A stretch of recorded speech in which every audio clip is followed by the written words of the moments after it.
their money this tax filing season, and millions of people got more money back compared to previous years. Over $320 billion was refunded to taxpayers, an 18% increase from the last filing season. I note that again, an 18% increase from the last filing season, with an average refund of nearly $3,300, more than an 11% increase on average. And even the average refund amount does not tell the whole story. Many working-class Americans who owed money when filing in prior years instead received a refund this year because of the working families' tax cuts. Treasury's initial guidance has also helped the business provisions of the working families' tax cuts, like full expensing for equipment and factories, to drive domestic investment higher, productivity higher, and wages higher for American workers. Nearly 26 million small businesses now have an increased confidence thanks to a permanent, pro-growth 20% tax deduction. Estimates find that permanence will create 1.2 million jobs annually and boost small business GDP by $750 billion over the next decade. The permanent restoration of full expensing for U.S. research and development will support domestic innovation and growth by large and small businesses alike. To maximize that growth, taxpayers need additional clarity from Treasury and the IRS so that they can plan and invest with certainty. Issuing final guidance for these tax provisions will provide that certainty and further encourage domestic investment. Implementing the new provisions from the working families tax cuts was no small task, but the 2026 filing season proceeded smoothly for tens of millions of Americans. I look forward to hearing from you about plans for successful filing seasons next year, as well as the more work that needs to be done to implement the law and technological investments, get technological investments made to more modernize the IRS. Regarding IRS modernization, Ranking Member Wyden and I released the Taxpayer Assistance and Service Act earlier this year. This bipartisan bill, with more than 60 provisions and supported across the tax community, is focused on modernizing the IRS, improving the taxpayer experience, and strengthening taxpayer rights. Many Finance Committee member priorities are included in the bill, along with a series of long-requested provisions from the tax practitioners as well as the National Taxpayer Advocate. I look forward to advancing this legislation in the very near future and welcome any comments from you on it. Beyond tax administration, I'm hopeful for similar support as we move forward with other priorities with a bipartisan foundation in this committee, such as establishing clear and durable tax rules for digital assets. Mr. Secretary, we're very glad to have you with us today and look forward to your remarks. And with that, I turn to the ranking member for his opening statement. Thank you very much, Mr. Chairman. There is lots to work on. Now, colleagues, it was just a matter of time before the Trump administration set the new high-water mark for public corruption.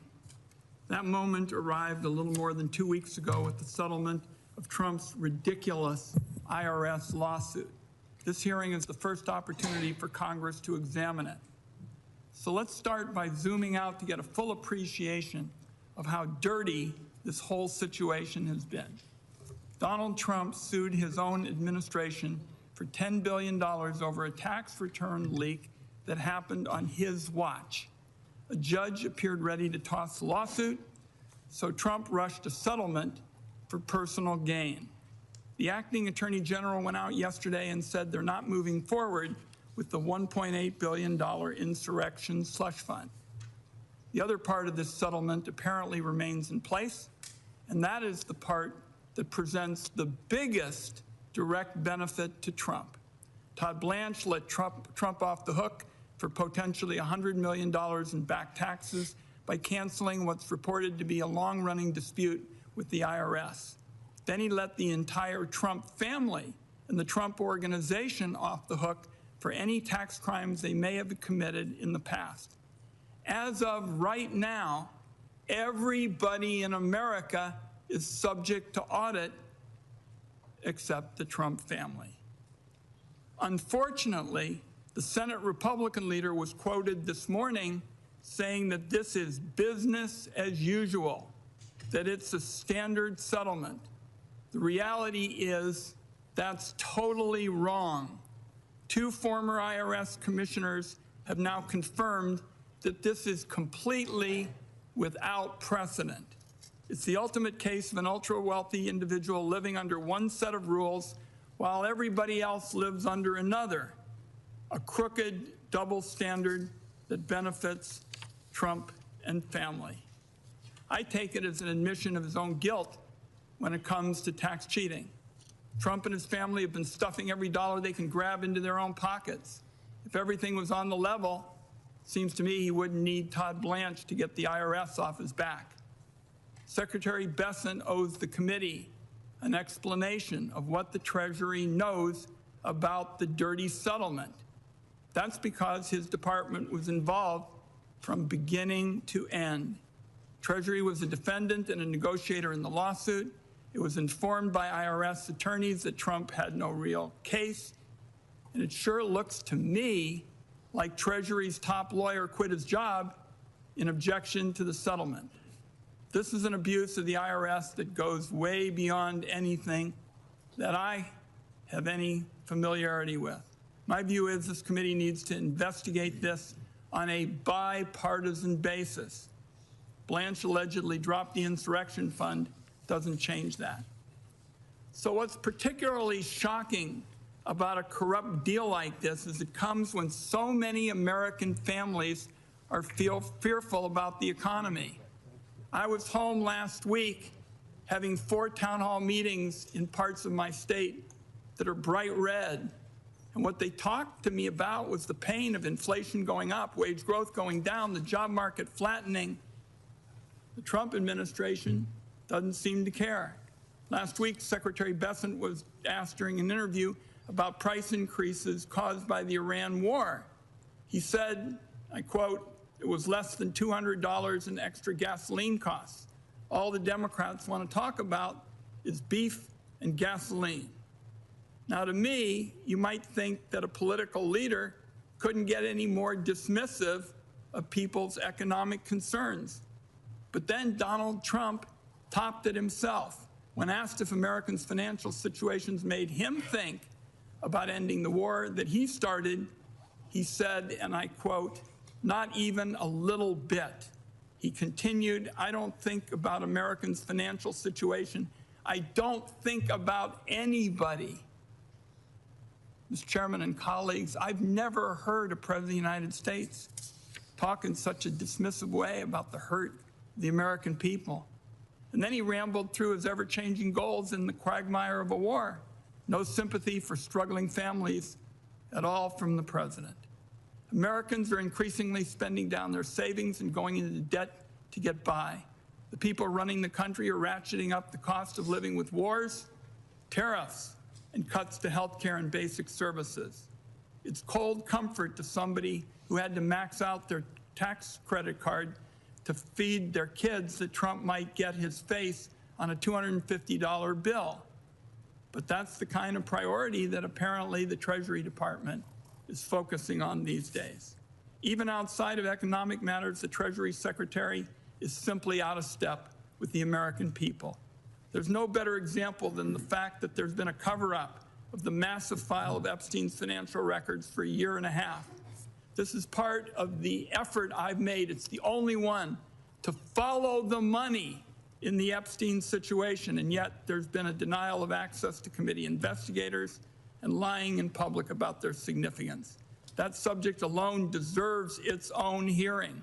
Senate investigators are trying to figure out who paid Epstein for girls, and unfortunately, Secretary Bessent is involved in preventing that from happening.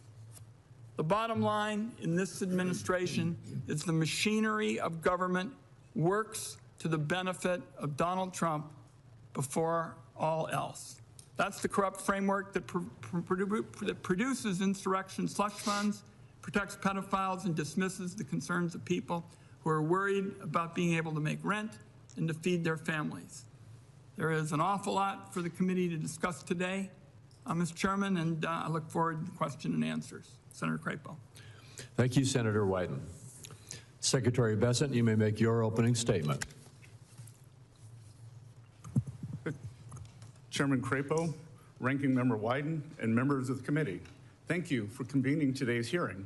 I'm grateful for this opportunity to discuss President Trump's 2027 budget, which builds on this administration's progress in unleashing a new era of economic expansion. Could you pull the microphone a little bit closer? Sure.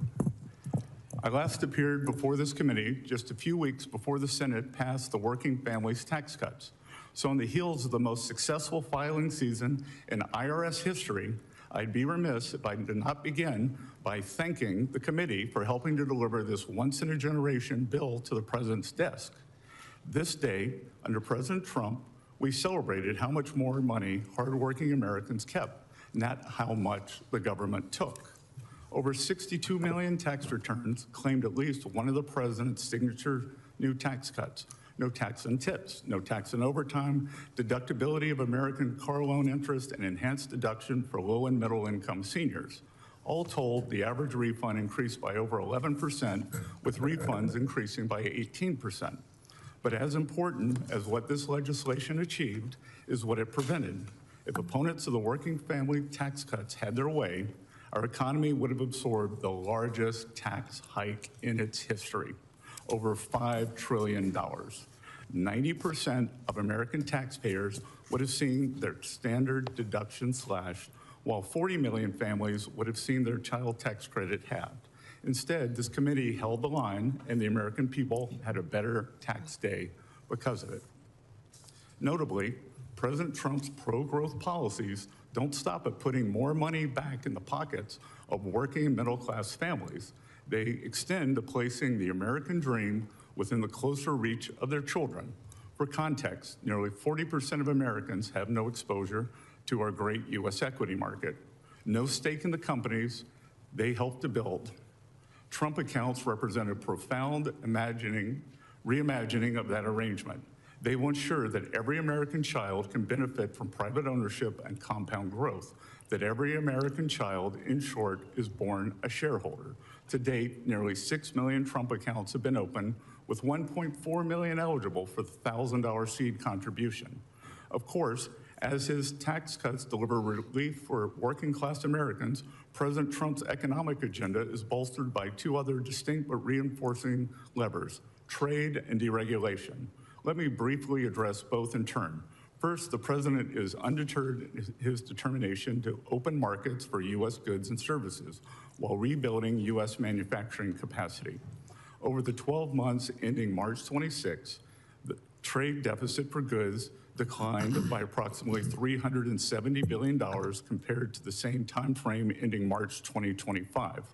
The economy has added 313,000 net private sector jobs and 13,000 manufacturing jobs in the past 2 months. Firm capital expenditures rose at an annual rate of over 17% in the first quarter, and companies are investing trillions to build and expand here at home. American industry is winning again to the benefit of American workers. A whole of government approach, meanwhile, is coupling our manufacturing revival with a great regulatory reset. Properly calibrated regulation is essential for economic growth, capital formation, employment, and higher wages.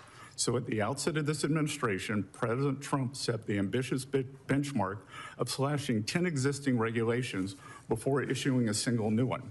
In 2025, we shattered the goal with a ratio of 129 to 1.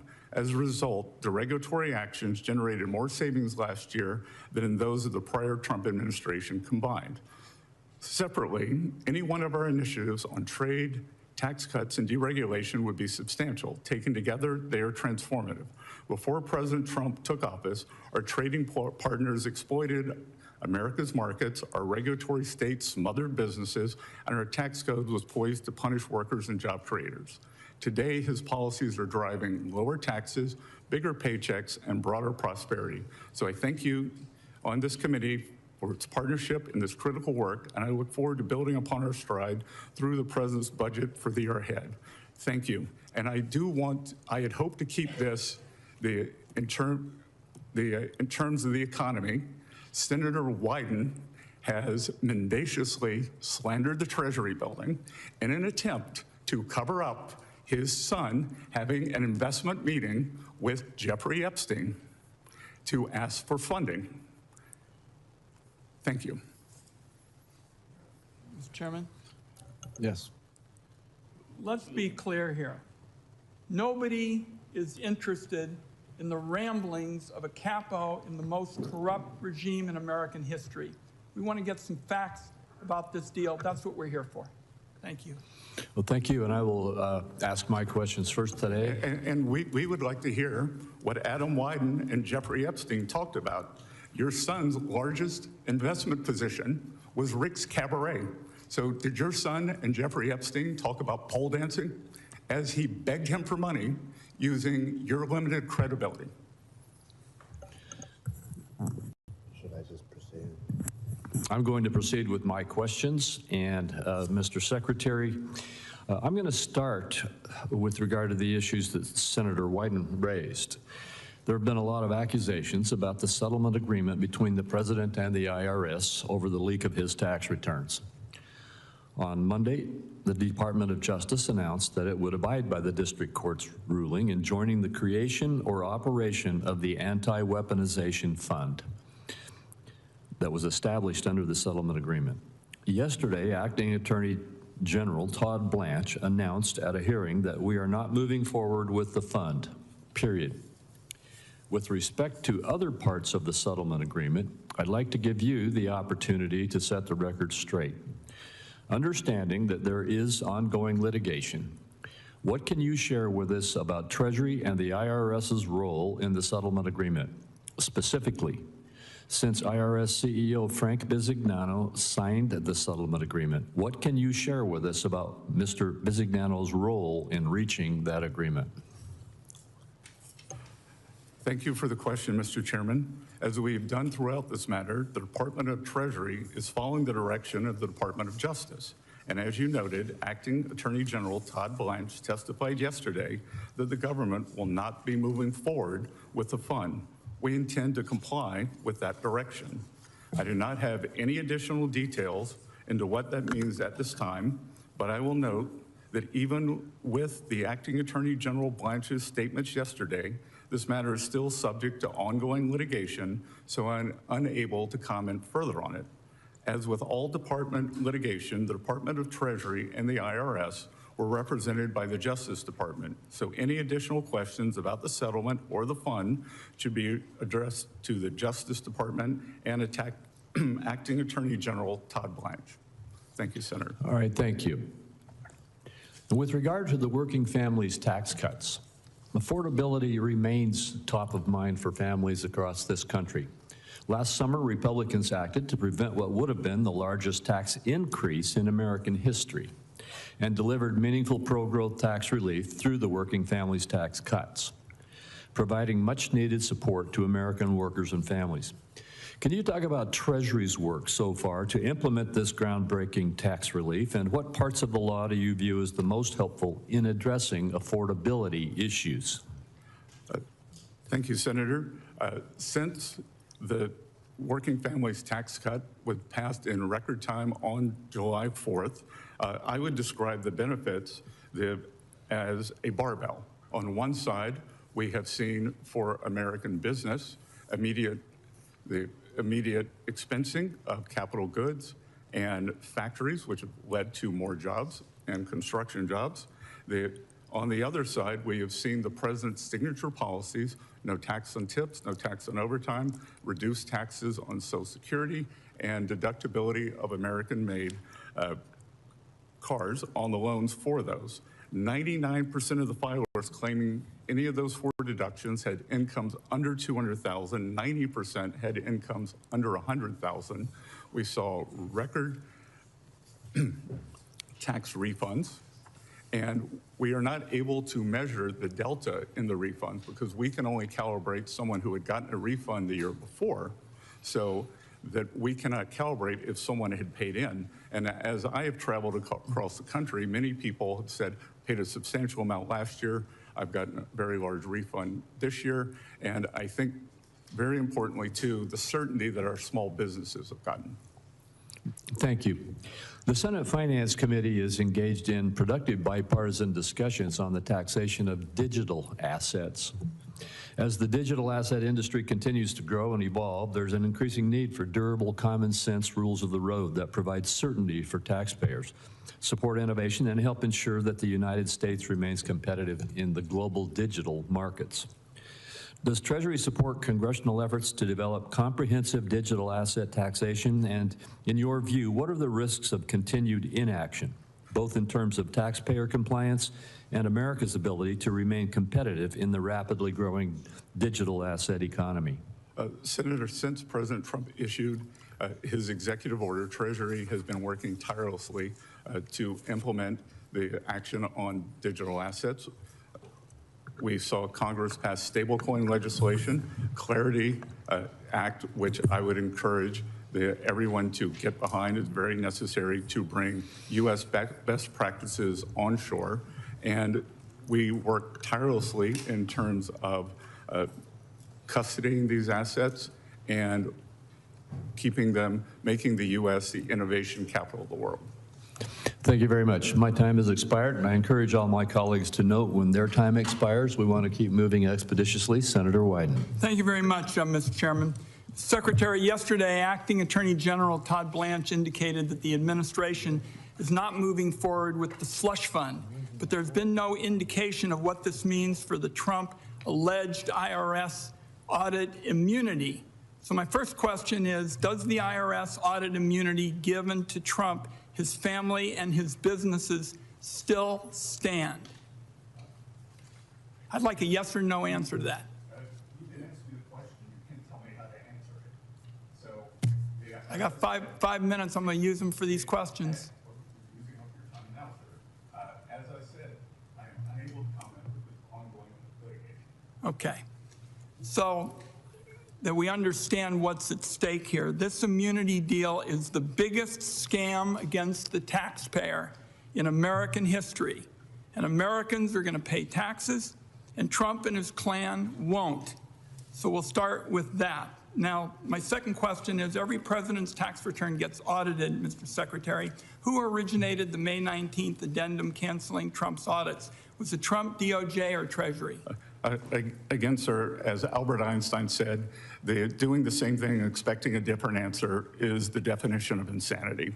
You've given no answers on this subject, and that's why I'm going to ask these questions. And because, as I said, there's ongoing litigation. Does the DOJ have the authority to settle a tax dispute unilaterally?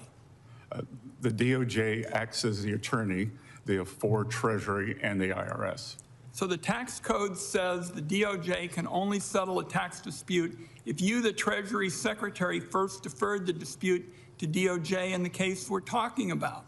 So here, Trump, his kids, all of the business entities they own, potentially thousands of tax returns, and unless you referred every single one of those tax returns to DOJ, the addendum is invalid, or the Treasury and the IRS believe have been more involved in this scandal, as far as I can tell, than you've led us to believe. So I'm going to keep digging into the timetable here. Career IRS attorneys wrote a 25-page memo preparing defenses against Trump's lawsuit, and they recommended DOJ move to have Trump's lawsuit dismissed. The IRS reportedly gave this memo to Treasury officials in April before the settlement. Did you see that memo? Again, there's continuing litigation, and I'm unable to answer. Will you provide this committee with a copy of the IRS memo? Again, sir, there's continuing litigation. Mr. Chairman, I'm going to continue my questions, but I would like to ask you now to authorize the 6103 waiver and for Mr. Bessent to waive the attorney-client privilege, which I guess is part of what he's up to. I will not, I'm not quite sure what you're asking, but I will not agree to ask him to waive his attorney-client privilege. It's the way we're going to get to the bottom of it, is to have the committee look at these matters in a bipartisan way. And I'm just going to continue with the questions that highlight my argument. The Biden administration prosecuted Charles Littlejohn, the Booz Allen contractor who leaked Trump's tax returns. Booz Allen, which helped with the prosecution, held contracts with the Treasury Department for years. 3 days before Trump filed his lawsuit this year, you abruptly canceled all the contracts. It is hard to see that timing be a coincidence. Did you know in advance that Trump was going to file a suit against the IRS? I did not. All right, I've written to you twice asking for records related to this decision. Both times you refused. I'll ask again. Will you send the committee all records documenting this decision so we can review this in a bipartisan fashion? Again, there is ongoing litigation, and Senator, how we got here was a violation of President Trump's 6103 rights. And it wasn't just President Trump. There were 400,000 tax returns that were leaked by Mr. Littlejohn. And I will point out that Mr. Littlejohn was not prosecuted to the fullest extent of the law. He was eligible to be prosecuted on 3 counts. The Biden administration chose light touch and only prosecuted him on 2 counts. We're going to continue these questions, and I come back to my point, Mr. Chairman. We need you to support this 6103 waiver so that this committee on a bipartisan basis can look into a matter like this. When you're talking about the President of the United States, it doesn't get any more important. And I'll just close my opening effort to try to ferret out the facts here, Mr. Chairman, by saying, Mr. Secretary, this whole settlement, in my view, is the most brazen abuse of power ever in our history. And as of now, every American is subject to audit except Donald Trump and his family. I think that's absurd, and you've been dodging questions. Each one of these, you had a legal argument for saying nothing. And I suspect you cleared the way for Trump's lawsuit when you canceled the contracts, and I suspect people right up to the highest level of the Treasury Department had a hand in crafting this unbelievably corrupt gift of a settlement. And I just want it understood, colleagues, I want to work with every senator on this committee to get to the bottom of this, because we aren't getting the facts. And the Secretary, in spite of the fact that he owes answers to the American people, is just dodging and bobbing and weaving. Thank you. Senator Grassley. I'm going to start first with a comment and a commendation to the department in regard to a program that Senator Wyden and I have been involved in, and I think the department's doing the right thing, but I think you're getting pressure to change. So I want to commend you and the IRS for protecting the integrity of the conservation easement deduction by holding those engaged in abusive syndicated conservation easements, hold them accountable. These abusive transactions generally rely on highly inflated appraisals that result in taxpayer investors saving $2 in taxes for every $1 spent. So to be perfectly clear, these arrangements perverted a charitable deduction to turn a significant profit. In 2020, Finance Committee report that details Senator Wyden's and my investigation of these arrangements clearly shows that both the promoters and the taxpayer investors understood them to be tax shelters. So I encourage you and the IRS to stand by recent settlement offers and ignore those who I think are lobbying you to water it down. Good. Thank you for your comments, Senator. In 1981, at the time of growing deficits and elevated inflation, Fed Chairman Paul Volcker advised Congress to cut spending and to pursue pro-growth policies. He urged Congress to focus on reforms that would incentivize Americans, in his words, to invest, to save, and to work. The Working Families Tax Cut Law adhered to the Volcker approach. It reduced spending by over $1 trillion while making provisions of the 2017 tax law focused on spurring domestic investment permanent, like full expensing for new factories and factory improvements. How important has the working family tax law been in terms of promoting economic growth, job creation, and wage growth? Senator, it has been essential to the success that we have seen. For the past 4 quarters, the U.S. economy has grown at 2.6%. And that is despite the Democratic government shutdown in the fall, and that is despite the Iranian conflict, which will make our country safer.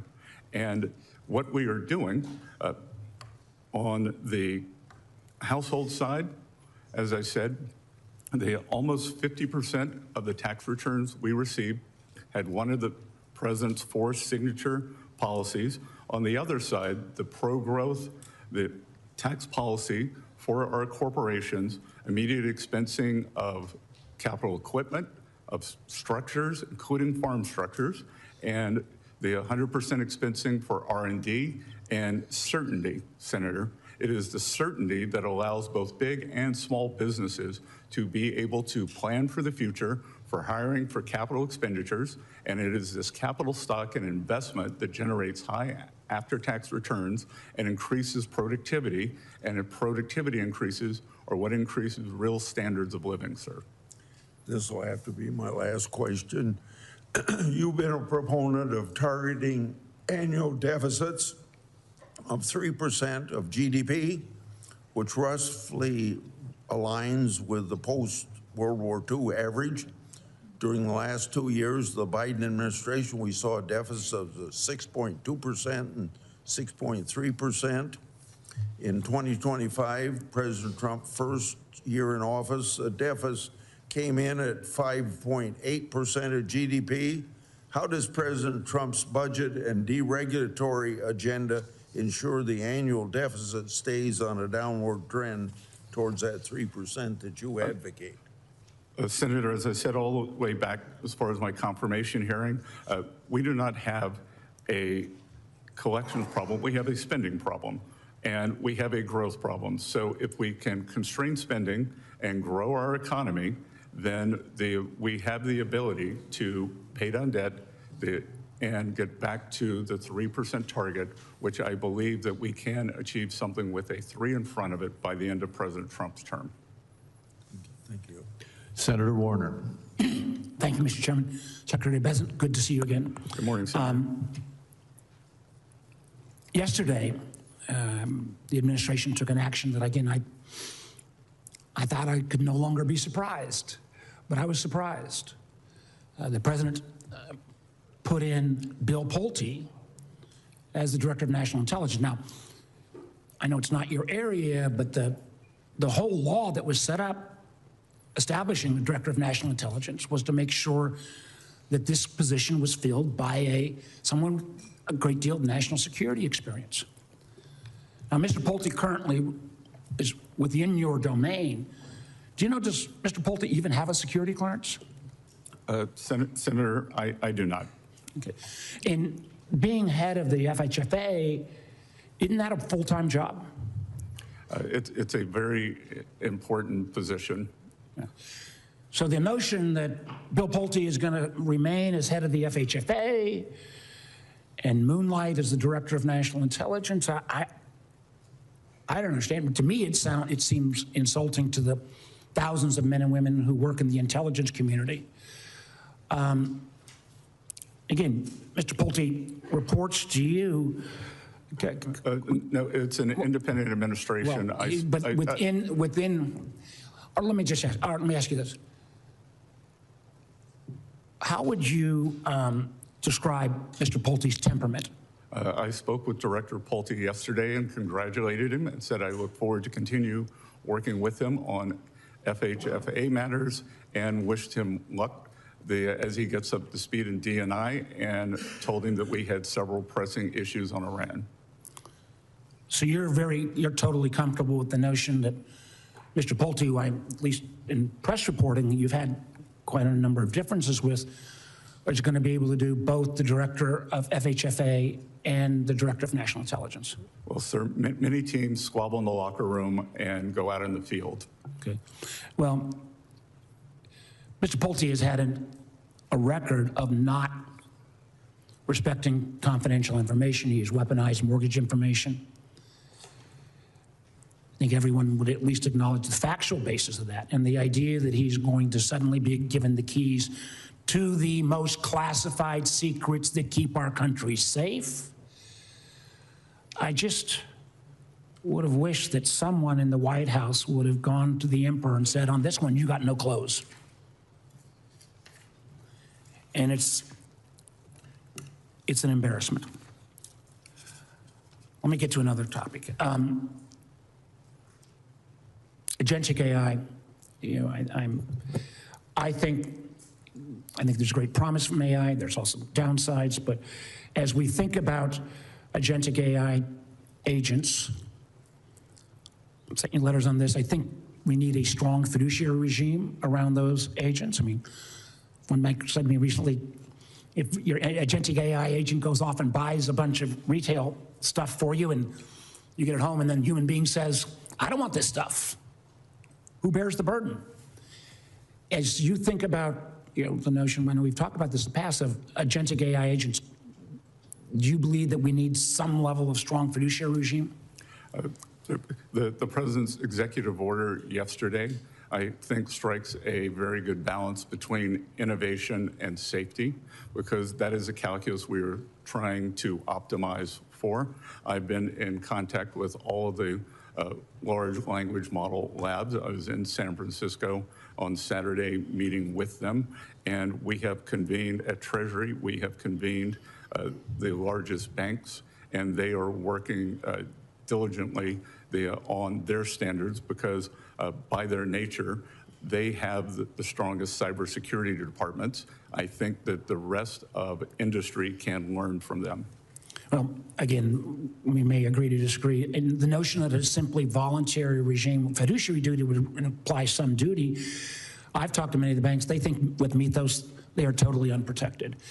And the idea that we're going to have only a voluntary regime, I believe, will put our banking system at risk, clearly our national security at risk. And I felt like the president's earlier draft made a lot of sense. I was very disappointed. It was watered down, adhered to the Senator, chairman's. the only difference in the draft was 90 to 30 days. Secretary Bessent, well, the draft I saw earlier had a stronger than strictly voluntary regime. But I want to get my last point in quickly. We still got to get the CDFI money out. We got 32 senators, 16 on each side, including the chairman. You know, the money is sitting there. It needs to get out. Yes, sir. That we have gotten out what we have been allocated from OMB. OMB did not apportion it until April 8th, and we are getting that funding out. It's June. There still hasn't awarded a single dollar of the money. Thank you. Senator Scott. Thank you, Mr. Chairman. Secretary, thank you for taking some time to be here with us today. Good to see you again. Good to see you, Senator. Hope all is well in Charleston. I don't get back much. Well, we miss you there, so find a way back to the Holy City. We need to see you more often. Let me just first say to you, and particularly to your staff as well, on the issue of home ownership. As you know, we worked in the banking committee for a long time on the 21st Century Road to Housing. Your team has been fantastic to work with. And frankly, this is an issue that is not a Republican issue or a Democrat issue. Every member of the Democrat side of the aisle, as well as Republicans, work together hand in glove to make sure that we keep America's priorities first. And that makes 2026 the year of affordability. Your team has been fantastic to work with on the issue of housing, so I want to say thank you on that one. Number two, I will have a question for the record around an issue of 45Y clean electricity production tax credit is an issue that I would love to get a response from you, not now, but later on. But I do want to ask you a question, Mr. Secretary. As you know, economic security is national security, and the Treasury Department plays a critical role in the United States national security apparatus. With the emergence of digital assets, I was curious if you could touch on the Treasury's role in fulfilling President Trump's executive order that set up the Bitcoin Strategic Reserve and digital asset stockpile. Could you give me an update on where things stand with the implementation of the executive order? Yes, sir. And I couldn't agree more with you that economic security is national security. I gave a speech at the Reagan Library outlining my thoughts on that and how for 25 years the U.S. has been asleep, and under President Trump's leadership, we are moving forward very quickly on that. And part of that is our digital assets initiative. The Strategic Bitcoin Reserve is something, this is new technology, this is new ground. We are proceeding with all deliberate speed, and we are making sure that as we are doing this, in this complicated process, that we use best practices and things will be durable for the future. And I look forward to working with you and your team on that. Absolutely. And I look forward to the Clarity Act being passed this summer. Great, thank you. Another question on IRA accounts. President Trump signed another executive order, 14403, to increase Americans' access to IRAs for those workers who lack employer-sponsored retirement plans. Also, the order directs you to prepare legislative recommendations for building upon the TrumpIRA.gov. Do you have a timeline, something in mind that would be helpful for us to appreciate as relates to perhaps a Trump Accounts 2.0?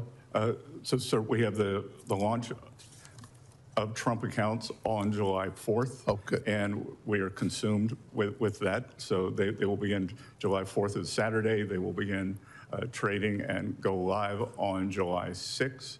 And then we will be laser focused on the IRA accounts directly after that. Excellent. I do think it's important for us to take some time on the Finance Committee to recognize one of the more important issues facing the American people as it relates to those half our workers do not have access to, maybe not quite half our workers, but a significant portion of our workers do not have access to an IRA. And frankly, having this focus from the administration, I think is powerful and important and recognizes the importance of making sure that everybody has a chance to accumulate equity in this country, which typically comes through either home ownership, business ownership, or an equity position in the stock market. This approach provides access to that opportunity. And speaking of opportunity, as you know, it would probably be just inappropriate and shocking if I did not mention opportunity zones, because I do every single time I see you, because I do think it's one of those consequential pieces of legislation that has a generational impact in a positive way for the poorest communities in this country. Governors across the country are right now currently working on figuring out where they want the designations within their states on this 10-year new window. I'd love to have an update from you as it relates to streamlining the Opportunity Zone nomination process, as well as if there are any best practices that governors should take into consideration that you have become aware of. It'd be great to hear. Yes, Senator, and as a reminder, every Democrat voted against Opportunity Zones. Thank you. So what was especially great about this bill is it expanded, created stronger rural opportunity zones. So that is part of our guidance to the states. Treasury is engaging with state officials ahead of the next nomination round, and we're working to provide transition guidance so that investors will have the clarity they need to keep putting capital to work in the communities that need them the most. Mr. Chairman, I know I have 2 seconds left, so I'll use those 2 seconds pretty quickly here. Here's a bipartisan piece of legislation not supported by my friends on the other side, but every mayor that I've run into around the country, blue or red, love opportunity zones. Thank you. Yes, and Senator, several of your colleagues from the other side of the aisle have called me because they were distressed that their state may be losing an opportunity zone. And I pointed out that they had voted against them, but because of your goodwill, we would be working with them. God bless you. Yes. We all love opportunity zones. Senator Hassan. Well, thank you, Chair Crapo and Ranking Member Wyden, for holding this important hearing. Good morning, Secretary Bessent, and thank you for testifying. Good morning. I want to start with a question that I think should get bipartisan support. The Treasury Inspector General for Tax Administration recently said that the Treasury could prevent $1 billion in fraud if Congress moved up certain deadlines for businesses to file information returns. This would help give Treasury the information it needs earlier in the year to stop fraudsters from stealing taxpayers' identities and their tax refunds. Will you commit, sir, to working on a bipartisan basis with members of this committee to advance this proposal and help the Treasury stop identity theft and fraud? We look forward to working with both sides of the aisle on that, Senator. Thank you very much.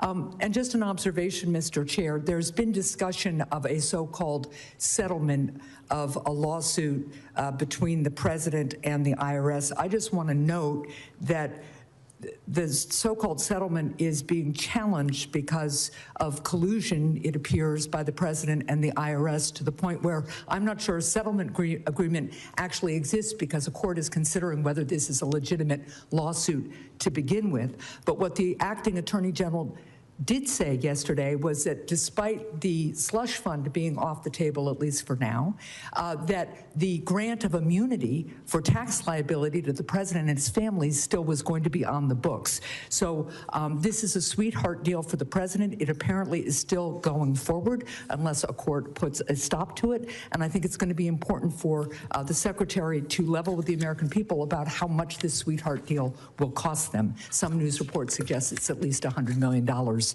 just off the top. Now, Secretary Bessent, in May, the president said that he does not think about Americans' financial situations.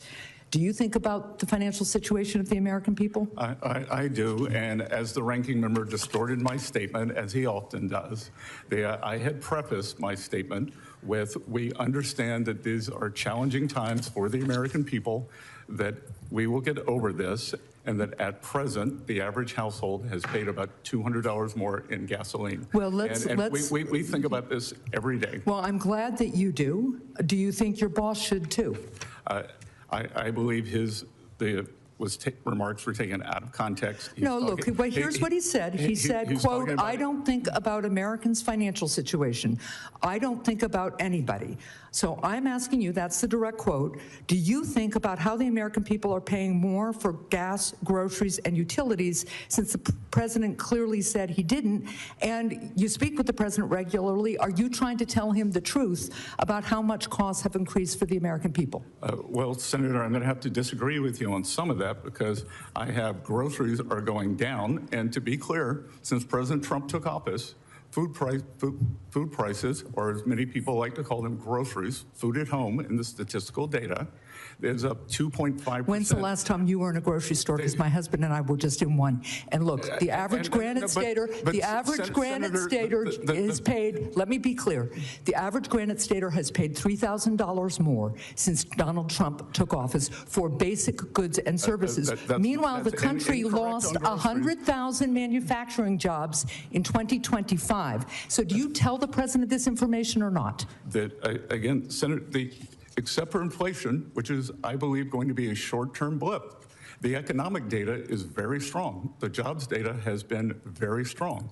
The manufacturing ISM has been very strong. No, actually, that's incorrect. So let's move on, because what's clear to me... Which part was incorrect, Senator? No, what is very clear to me is that neither you nor the president nor this administration are willing to acknowledge how much more people are paying at the gas pump, at the grocery store, in utilities, for health care, for all aspects of American life, nor have you acknowledged the number of manufacturing jobs that were lost in 2025. Now let's move on to another issue. Administration are paying 2.5% more for groceries since President Trump took office, which is half the annual amount under Biden administration. We're not talking about Biden. We're talking about this administration and its promise to lower costs, and the fact that this president says he doesn't care. Now, let's go on to it. Mr. Secretary, my time is limited. I'd like to reclaim a little bit of my time because I have one more question. The administration has claimed that its top priority is lowering costs for American families,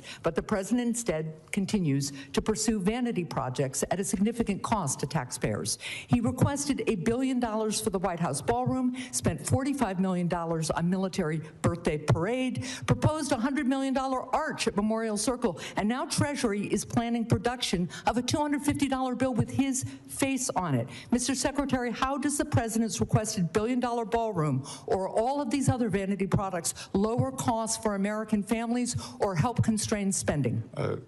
Senator, first of all, you're incorrect. There is no cost to the American people. If there is a new bill for the ballroom, The decorative part of the ballroom is privately funded, and everything that you were talking about. The president requested $1 billion for the White House ballroom in our budget. He has spent $45 million on a military birthday parade. So look, it goes on outside my office every day. I've watched it progress, and it is national security matters that the $1 billion is for. That's ridiculous, and I think you know it. I'll yield back my time. Thank you, Mr. Chair. Senator Johnson. Thank you, Mr. Chairman. You know, Mr. Secretary, I don't recall back in, let's say, June of 2022, when the average national price of gasoline was $5 a gallon, when we were experiencing 40-year high inflation, about 9%. I don't recall Democrats being all that exercised and coming to these hearings and battering the Biden administration officials of why, living is so unaffordable. Do you recall that back in 2022, 2023? Well, what I do know, sir, is that pyromaniacs like fire, so they can't stop talking about what they did. And as I was trying to tell the senator, since President Trump came into office, food at home has increased by 2.5%, moving back toward the Fed's 2% level, and every year averaged 5%. So it is half the price. We elevated the level. And to be clear, Senator, what we have not heard is an apology to the American people. So the other thing we haven't heard is a concern over the massive amount of fraud that we are being told about every day.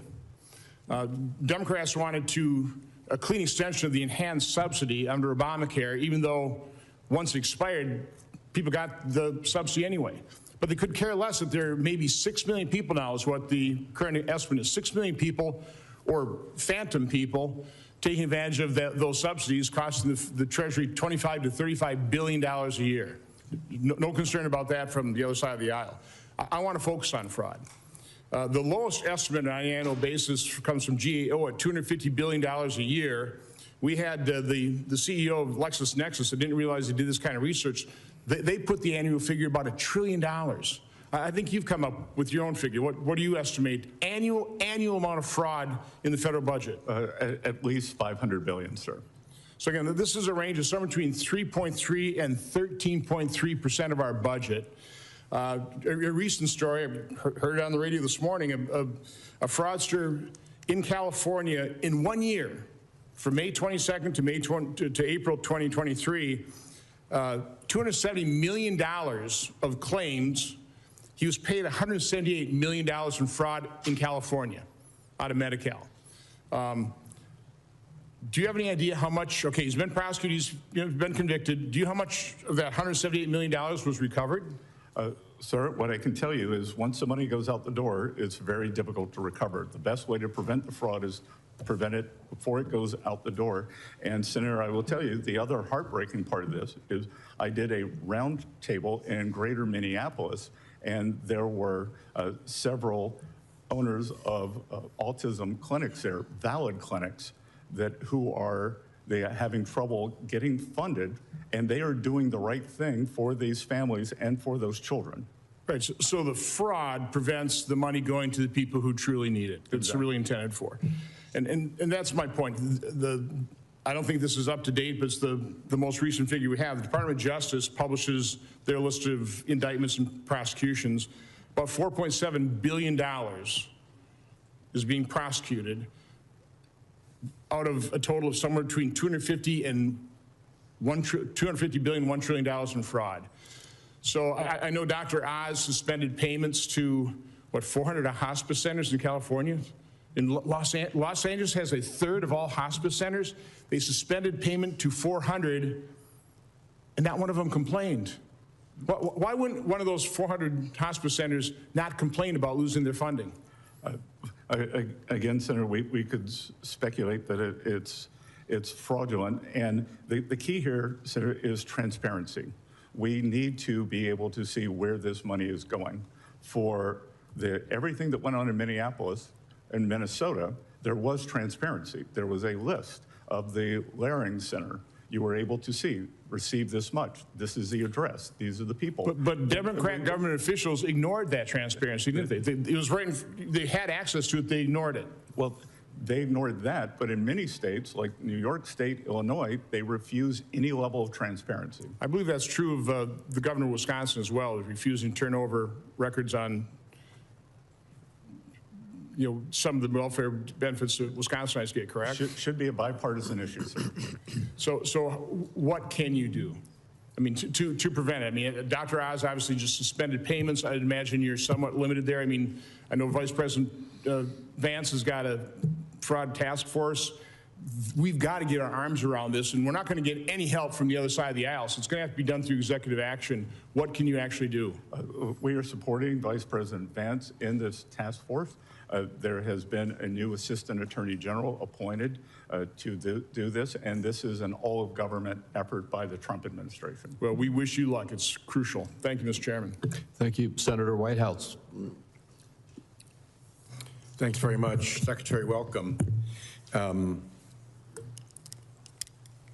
Have you identified any precedent in Treasury or IRS history for the agreement not to audit, investigate, or pursue any tax claims against the Trump family or businesses?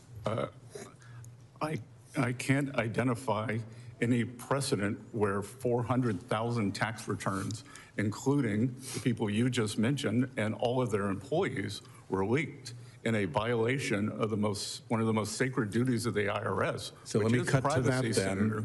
The leak was by a contractor. Can you tell me what contribution is being sought by Treasury or by the IRS for the harm done by the contractor? To a certain extent, your organization and the IRS are the victim of the contractor's malfeasance or negligence. What is being pursued by way of contribution by that contractor? Well, the ranking member chastised me for cutting the contractor's contracts off, and we have removed their contracts, their ability to do business with Treasury and the IRS. But there is no contribution into this particular case. Again, Senator, you weren't here earlier, but I'm unable to discuss most of this because of ongoing litigation. Yeah, I know everybody likes to say that, but the constitutional... We like to follow the law, Senator. And the law is that the Congress has constitutional oversight functions that do not disappear simply because there is litigation, however convenient it may be, by way of providing answers. So we have no precedent for it. No contribution is being sought from the contractor at fault. Was there any consideration to the government in return for the benefits of no audit, no investigation, no challenge or pursuit of refunds or other penalties? Again, Senator, I'm unable to comment because of litigation. Treasury is represented by the Department of Justice in all matters. They act as our attorneys, so I would suggest that you direct your questions to Acting Attorney General Blanche. Yeah, well, I've had a lot of times people who are before us invite me to ask my questions of somebody who's not before us, but you're the one who is before us, and I think you ought to know if there was any consideration offered or paid in return for that settlement. It's a very simple fact question. Was there or was there not consideration? Again, there's ongoing litigation, and I suggest that you speak with the Treasury attorneys.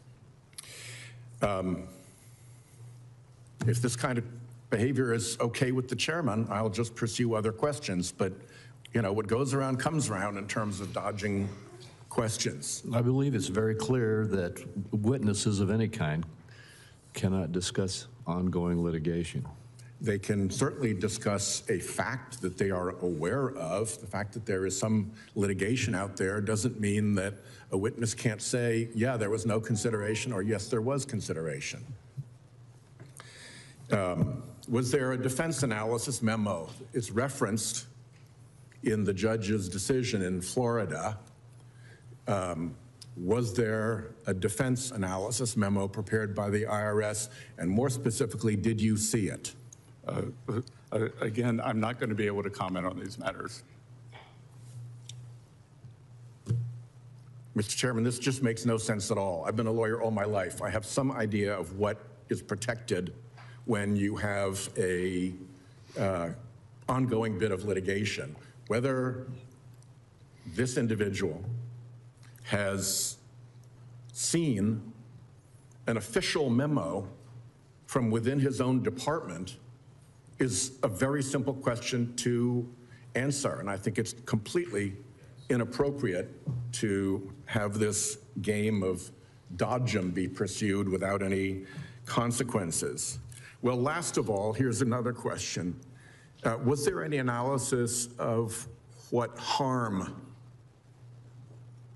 befell President Trump from having his taxes released when every president since Nixon released their taxes and he had promised to? Did anybody analyze whether there was actually any harm at all to him in those circumstances? So there was a crime. President's rights under 6103 of the IRS code was violated, and equally as important, 400,000 taxpayers had that right violated, including every employee of the Trump administration, the housekeepers at Doral, the greenskeepers, and the cashiers. And you're welcome to pursue all of seem that, to care. but it doesn't answer the question of whether the president actually suffered harm. And you're not answering that question either. Senator Cortez Masto. Welcome, Secretary Bessent. Let me ask you this on a separate subject.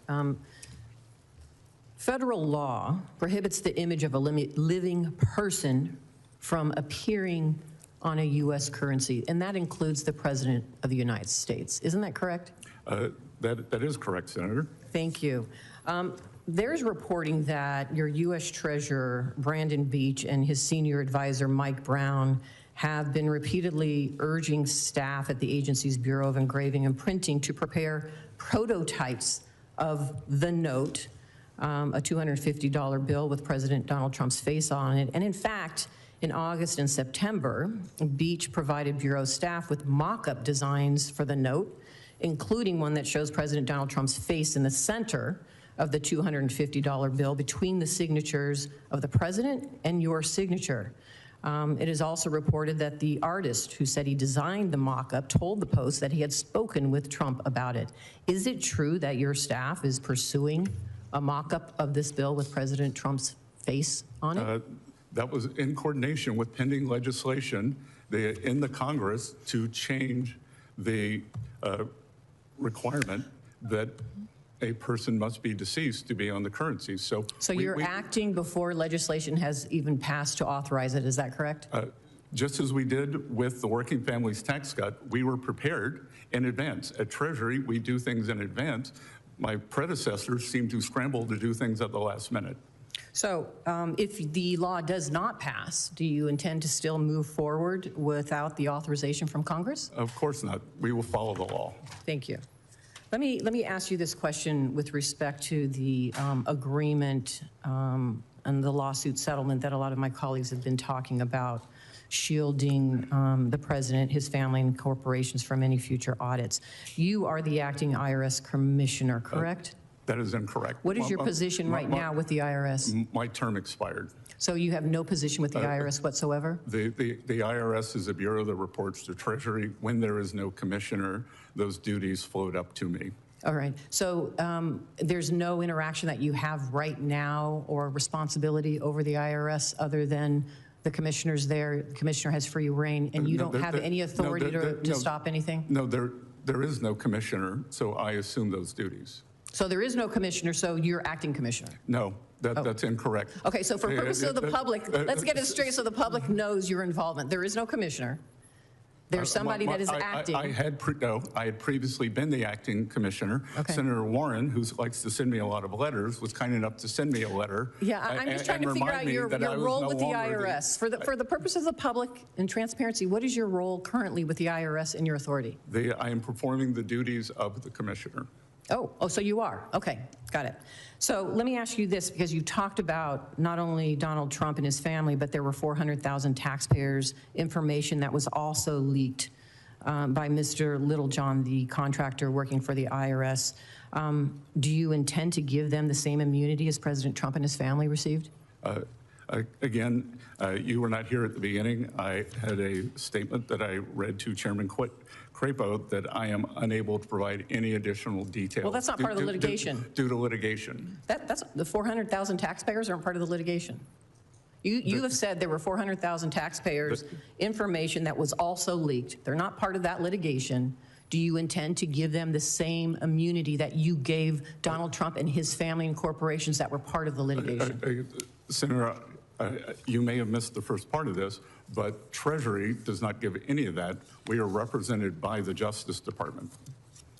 That's right. You're the acting commissioner. As acting commissioner, you had said earlier you had concerns about those 400,000 taxpayers whose documents were leaked by an independent contractor with the IRS. If you have concerns about those 400,000, do you intend, as acting or your whatever role it is you have as the IRS commissioner, do you intend to give them the same type of treatment? Well, we will follow the instructions and the settlement that was not part of the settlement. That was not part of the settlement.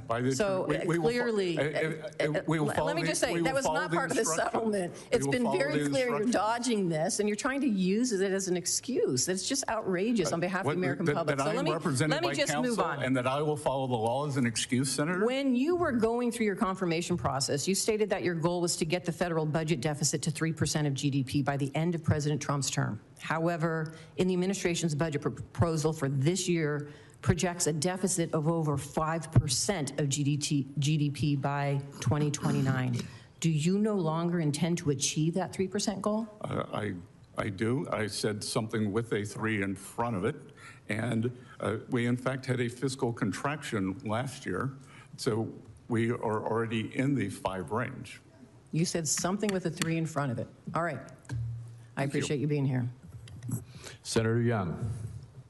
Secretary Bessent, great to have you here today. You and I have discussed shipbuilding in the past and the importance of shipbuilding. I've seen you recently offer your thoughts about the importance of this issue and the importance of rebuilding our shipbuilding enterprise here in the United States. The president has also spoken quite forcefully about the threats associated with having a shipbuilding enterprise that is weak and unable to produce enough ships for the needs of our nation. In fact, his executive order on restoring America's maritime dominance and a subsequent maritime action plan, he highlighted with some specificity the challenges and the opportunities that we face.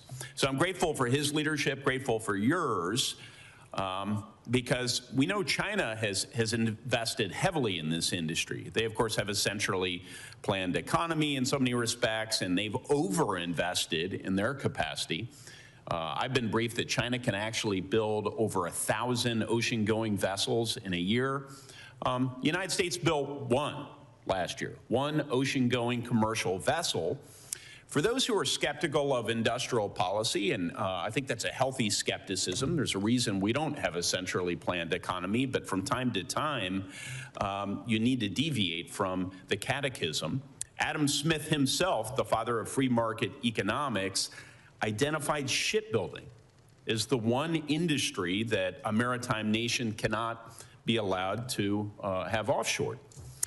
So you and several other members of the cabinet, Mr. Secretary, have highlighted this need to restore our maritime industrial base, but we know we can't do it without giving the President of the United States additional authorities, resources and authorities he needs. And that is why Congress, in a bipartisan way, needs to pass the Ships for America Act and pass it now. Mr. Secretary, how are you thinking about these issues, and do I have your commitment to work with Congress to start building ships in America again? So, Senator, as you know, President Trump signed an executive order to restore U.S. maritime capacity. I gave a speech at the Reagan Library on Friday where I talked about the critical industries that we needed to reshore, and top of mind there was the shipbuilding industry. And as important as the industry is the reservoir of knowledge that we have, should we get into a great power conflict. That's exactly it. We literally don't have, because of cheerful scenario planning in the future, we haven't thought through how we're going to repair all our Navy vessels and, if necessary, build new Navy vessels in a time of a long war scenario. Long war is a war that might exceed just a couple of months. So it's an acute issue. I agree with you, Mr. Secretary. So, Senator, we look forward to working with you to connect industrial capacity, logistics, resilience, and we want to work with you and your team toward this end. That's highly encouraging. I'll take you up on that, sir. I'm going to pivot very quickly to China's advantage as it relates to critical minerals, not just as it relates to the supply, but they've come up with a way to manipulate our markets. They shape prices, they restrict exports, they absorb losses, they create all this uncertainty that keeps private capital from financing U.S. or allied critical minerals projects. And I've come up with a solution to help address this. We call it the Secure Minerals Act. And Mr. Secretary, it's designed to create a strategic resilience reserve. And this would be a government corporation, and it would employ tools like loans, acquisitions, non-recourse lending, advanced market commitments, contracts for differences, and partner country co-investment. So all these different financial tools. But the goal is, of course, not to compete with or replace private capital. It's to create enough price stability and demand certainty to build domestic and trusted partner capacity. We want people investing in processing and digging new mines and all the rest. So, Mr. Secretary, as the administration considers tariffs on processed critical minerals and derivative products, my question is, should those tariffs be paired with a financing mechanism like the Strategic Resilience Reserve to make the capacity we need commercially viable? So through Exim Bank, we are working on Project Vault to do much of what you were talking about. And it is critical to have critical minerals. And as you said, the predatory pricing that China has done for 25, 30 years, just like in shipbuilding, critical minerals is one of the key industries that we're focused on. Well, my hope would be that I can work with you to give more legal certainty to that very important project, Project Vault, you're working on, so that after the Trump administration leaves, which will just be in a couple of years, there can be a legacy of enduring law and operations so that we've addressed this challenge related to our critical minerals vulnerability. Might I work with you on that effort? We look forward to working with you, Senator, and it is a priority for this administration and for Treasury and indeed for myself. Thank you, Mr. Secretary.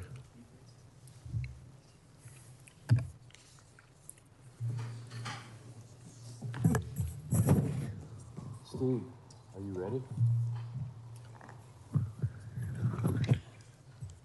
You want to go with him? Senator Daines. Mr. Chairman, thank you. Secretary Bessent, it's good to have you here this morning. Good to see you, Senator. Grateful for all you are doing. A steady hand of wisdom there in the West Wing as you are working and solving some of our difficult challenges we face as a nation. So thanks for your service and appreciate you being here today.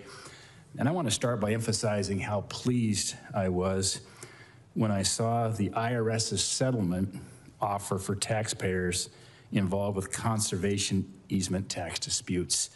For years, I've been sounding the alarm here on Capitol Hill on the abusive, syndicated conservation easements that falsely were claiming a charitable donation solely to turn a profit. And I'm an avid outdoorsman, guy from Montana. Protecting our farmers and ranchers and championing conservation is one of my biggest priorities as I represent the state of Montana here the past 13 years. I know this is a shared priority for you in this administration, which is why I commend you for your help in implementing and enforcing this settlement. So it's a thank you. Good. Thank you. I also want to thank you for your hard work as we worked together over much of the last year on the Working Family Tax Cuts Act that was passed and signed into law. We're seeing some great results in Montana. In fact, Montanans received an average nearly $3,600 tax cut on their tax return this year, and about 105,000 Montana small businesses will benefit from permanent tax relief through that 20% pass-through deduction. And as we know, the pass-through side of the equation actually supports more jobs than the C-Corps side. So we did something here that's going to be helpful to create more jobs and, importantly, job growth and income growth here for so many American people. And Senator, I have very clear recollection of you in the cabinet room expressing to myself, White House staff, the president, the need for permanence. So I think that that will be one of your great lasting achievements once you retire. Well, Secretary Bessent, thank you. And I know we both knew that permanence was an important part of the equation to remove the uncertainty that is oftentimes found in the tax code with expiring tax provisions. And there's enough uncertainty on Capitol Hill, sadly, that happens because of whether it's overreach in regulations or uncertain tax policy. But to take that off the table, I think was one of the great achievements that we faced. But thank you for your kind words. And I do think that we're going to see the benefits of this bill for many years to come. On Capitol Hill, anytime we pass something that's 800 pages plus in length, usually the more you dig into something, the worse it gets, oftentimes with big pork barrel spending bills. In this case, the more you dig into that working family tax cut bill, the better it gets. Sir, the statistics are unbelievable.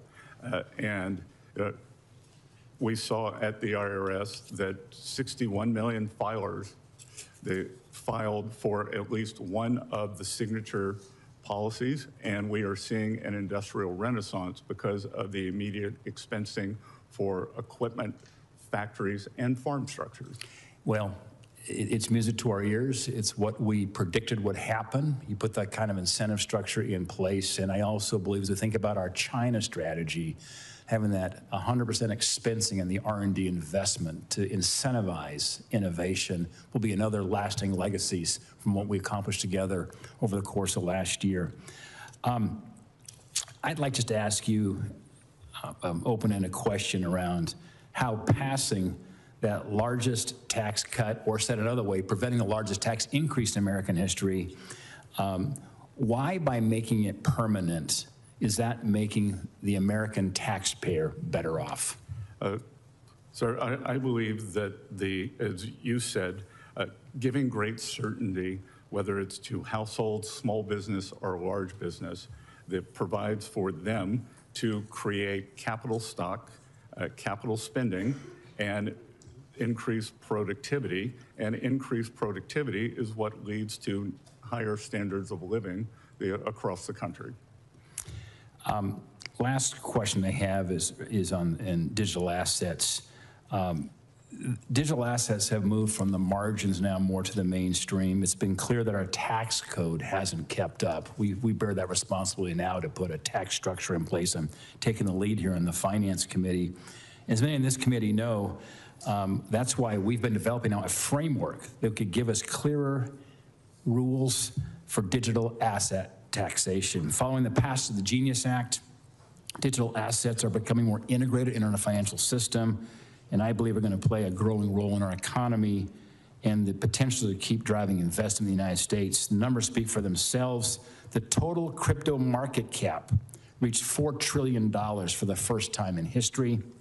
Stablecoin transaction volume was $33 trillion, a 72% increase from 2024. The number of crypto mobile wallet users reached an all-time high, up 20% from last year.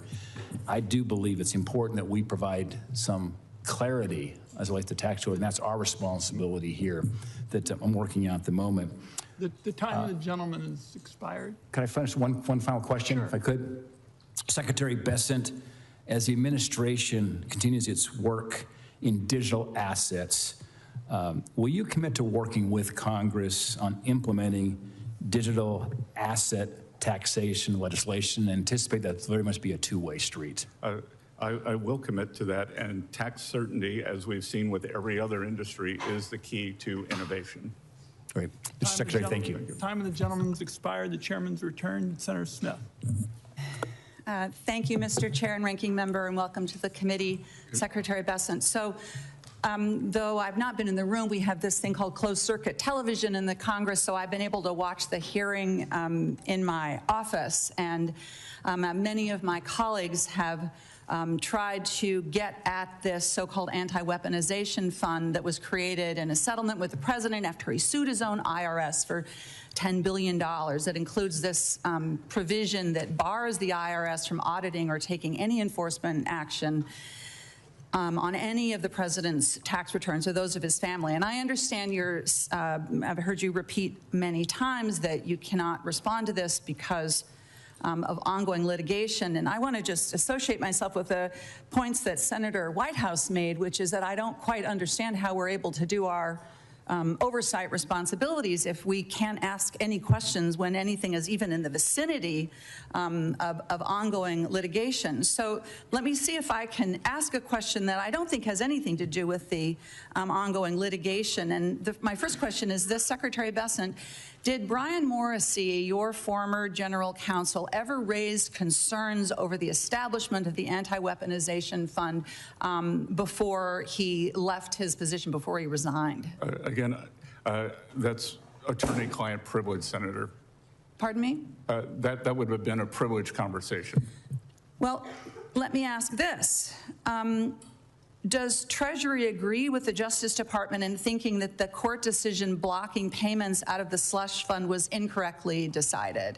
Again, we do not have agency in this. We defer the Department of Justice.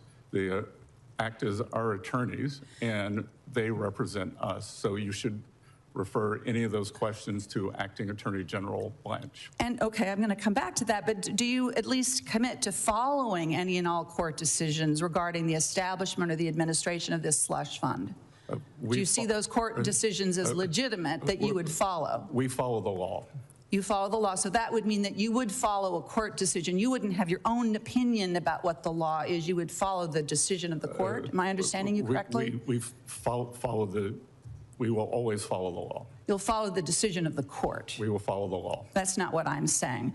You know, Mr. Secretary, you've said that Acting Attorney General Blanche is representing Treasury and the IRS here. Would you have any, I mean, I'm wondering, Mr. Chair, if maybe the committee should call Acting Attorney General Blanche to appear before our committee if Secretary Bessent is unwilling to answer any questions about the IRS, which, as Catherine, my colleague, Senator Cortez Masto, established, is Secretary Bessent is overseeing. I don't expect a response to that, Mr. Chair, but I mean, I ask a question just reasonably. How are we going to find answers to these questions if we can't get them from the Secretary?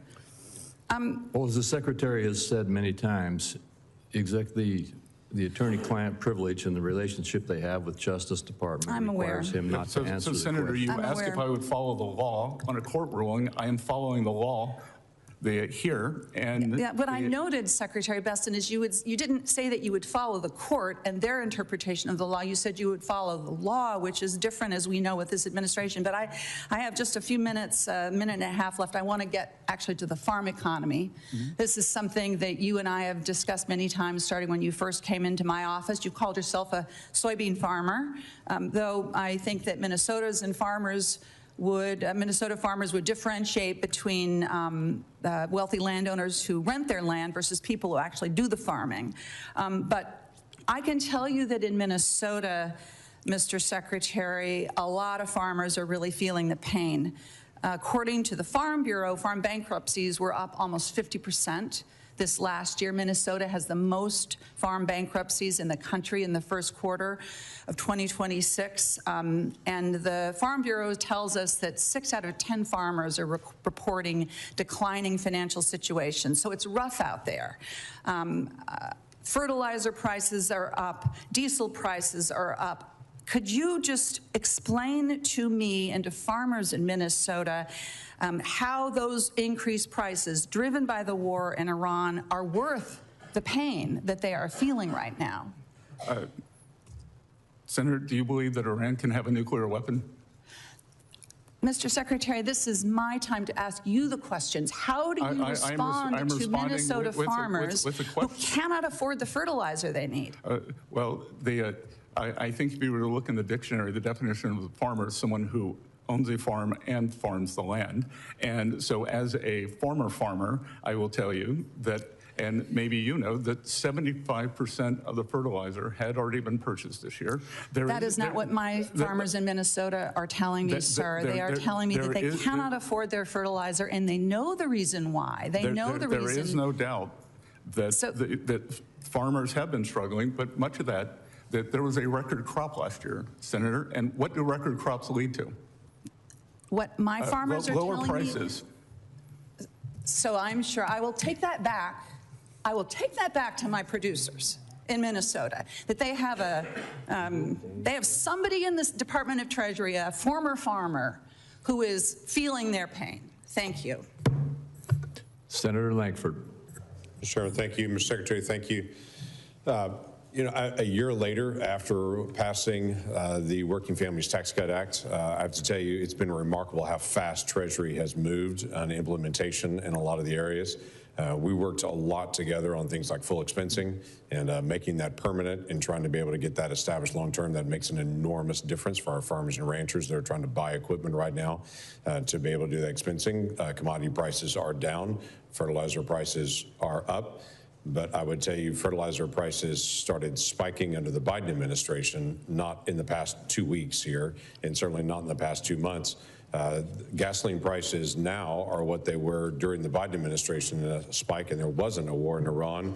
And under the Biden administration, we had 9% inflation during that time period. So there's been a tremendous amount of growth in the economy here, which I appreciate your partnership on. We've also worked a lot on the charitable donation side of things. And I appreciate the substantiation requirement information that Treasury and IRS has put out. That helps a lot of folks that are donating now to nonprofits and the work that we've done together. There is still work to do on the donor advised funds. There were some Biden administration regulations that came out that were directly targeted at the donor advised funds that have caused real problems. Those are folks that are directly helping nonprofits and charities all over the country on it, but they're feeling some real pain from some additional changes in regulation. So I know this administration has been very aggressive at reviewing regulations and looking at it. I would only ask you to review as well the Biden administration regulations on donor advised funds, because that's directly taking money away from people that need it the most and folks that want to be able to help. Senator, I will be happy to instruct our Office of Tax Policy to work with you and your staff on this. I know it's an important issue for you. It is. Thank you. Look forward to that cooperation together, just to be able to look at it, to be able to make sure the regulations work for every American. I want to talk a little bit about what you've done so far on the sanctions on drug smuggling, and specifically targeting all of these cartels that are in Mexico and in Central America and South America, and trying to be able to go after that. You've seen some progress. Some new techniques have been done to be able to target individuals and entities to try to limit the amount of smuggling. I want to just get an update from you. Dollars have been allocated. You've asked for additional dollars directly related to terrorism and drug smuggling cartels. This is a budget hearing. What's happened so far? How have those budget dollars previously been used? What are you asking for additional dollars for in that? So, Senator, we have designated the Mexican cartels as foreign terrorist organizations. We have also put it in effect on the U.S.-Mexican border in certain counties, what are called geographical targeting orders, so that we can better identify problems in our banking system and money that is being laundered through sooner. And this is a combination through FinCEN, the Crimes Enforcement Network, and OFAC. So if we are If we use FinCEN to follow the money, and then OFAC has been used to sanction, we sanctioned about this time last year 2 Mexican financial institutions that were riddled with drug money. So you're doing the same thing to a lot of these, the shadow fleet that's out there moving Iranian oil and others as well. Give me an update on success dealing with that, targeting specific sanctions on Iranian illicit movement of oil and other goods that they're trying to be able to move. Operation, we began with a maximum campaign pressure in March of 2025. We have continued that, and approximately 7 or 8 weeks ago, the President instructed me to take it up to maximum. We call it Operation Economic Fury, and the Iranians, one of the many mistakes they have made, was targeting with missiles their Gulf neighbors. We have good partners in the Gulf, but many of them were not completely transparent with us what may or may not have been going on in their banking system, and we have achieved a much greater level of transparency, and we have seized a substantial amount of crypto assets. We have sanctioned ships, and in fact, the Navy has seized some of these ships, and we are tracking mostly the IRGC funds, and we are freezing those for the day that they can be given back to the Iranian people. Okay, I look forward to that. I know just got a few seconds left. In Oklahoma, we had a massive influx of Chinese illegal aliens that moved into our state, set up illegal grow operations for marijuana, and started shipping it literally all over the country. It was a tragic thing to be able to watch what happened to the human trafficking, the labor trafficking, the sex trafficking that these Chinese individuals were doing into my state, not only trying to be able to purchase land and to be able to set up this operation. I want to be able to follow up with your team on just ways that we can work on following the money of illegal Chinese money coming in to buy American farmland, and to also try to be able to control some operational locations near some of our sensitive sites. And what you're doing there, I know you're doing a significant amount of sanctions on drug issues and such, but want to be able to just follow up on that. We look forward to working with you on that, Senator. Thank you. Thank you, Senator Warren. Thank you, Mr. Chairman. So, Secretary Bessent, let's start with something you and I agree strongly on. Last year, you came out in support of a trading ban for members of Congress, and I have introduced legislation to do exactly that. You explained the need for a ban on our trading stock by saying, quote, you look at some of these eye-popping returns, every hedge fund would be jealous of them. And that, quote, if any private citizen traded that way, the SEC would be knocking on their door. Those are strong words from someone who used to run a hedge fund. Last month, President Trump's latest financial disclosures came out, and they show that he made more than 3,400 stock trades worth more than $250 million in just the first 3 months of 2026. That's roughly half of what all 535 members of Congress made last year combined. And the value of virtually every one of those stocks that the president traded in is directly affected by President Trump's official actions. So, Secretary Bessent, you and I agree that it is a conflict of interest for members of Congress to trade stocks. Do you also agree that it's a conflict of interest for President Trump to trade stocks? Well, a couple of things, Senator. One, President Trump is not sitting in the Oval Office engaging in a high-frequency trading strategy. Clearly, he had an outside manager who was doing that. And I think it's incumbent upon both houses of Congress to get their house in order before you move to the administrative branch. You think it's okay for the president to do this? Because let's be clear, you are a Wall Street guy, so you know better. The investments that President Trump has made are not blind. President Trump literally signed the 113-page document publicly listing all of his individual stock trades at the same time that he is making decisions affecting those stocks. So you're going to sit here with straight face and say it's not a conflict of interest for the President of the United States to do that? I'm going to say this body needs to get its house in order first. How about we get the White House in order at the same time? I would encourage you to do that. I don't trade in individual stocks. I don't own any individual stocks. My house is in order. Thank you. Senator, you're very Mr. rich. Secretary. Others on this committee can't say that, Senator. Let's look at some individual trades. On January 6th, Donald Trump purchased up to $1 million worth of NVIDIA stock. 1 week later, his administration changed U.S. policy and loosened the rules on export controls so that NVIDIA could sell its chips to China. Now the price of NVIDIA stock is through the roof. So Secretary Bessent, you said last year, if any private citizen traded the way members of Congress do, quote, the SEC would be knocking on their door. So my question is, should the SEC be knocking on President Trump's door to start an investigation over this trade? Again, if this body wants to ban individual stock trading, which I would advocate for yourselves, start there. And if you want legislative action to continue, that's your prerogative. So it's our prerogative. So you would support our saying that President Trump should be investigated over this? I would support our trade should be investigated and President Trump should be investigated. I would support you getting your house in order, Senator. And how about the White House getting its house in order? Again, would you support that investigation? Please lead by example. I would like to see the President of the United States lead by example. You say there should be an investigation when that kind of activity takes place. How about we start with the White House? Well, Let's do one statute. more. The President Trump bought tens of thousands of dollars worth of stock in Robinhood and the Bank of New York Mellon Corporation, known as BNY. On April 6th, your Treasury Department announced it had chosen the financial agent to implement the new Trump accounts program, BNY and its partner, Robinhood. Both stocks, of course, have risen since then. So, Secretary Bessent, let me ask you a different question. If these stock purchases that Trump made were made using inside information, would that be illegal?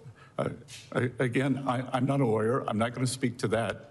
And I think... Would it be worth investigating?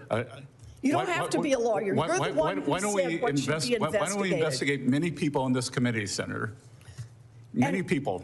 And you don't think the White House should have to follow the same set of rules that are already the law? I think you should get your house in order here. My house is in order. Thank you, Mr. Secretary. And you should have your fellow committee members, mostly on your side of the aisle, do the same. We need stronger anti-corruption rules and conflict of interest rules in Washington for everyone.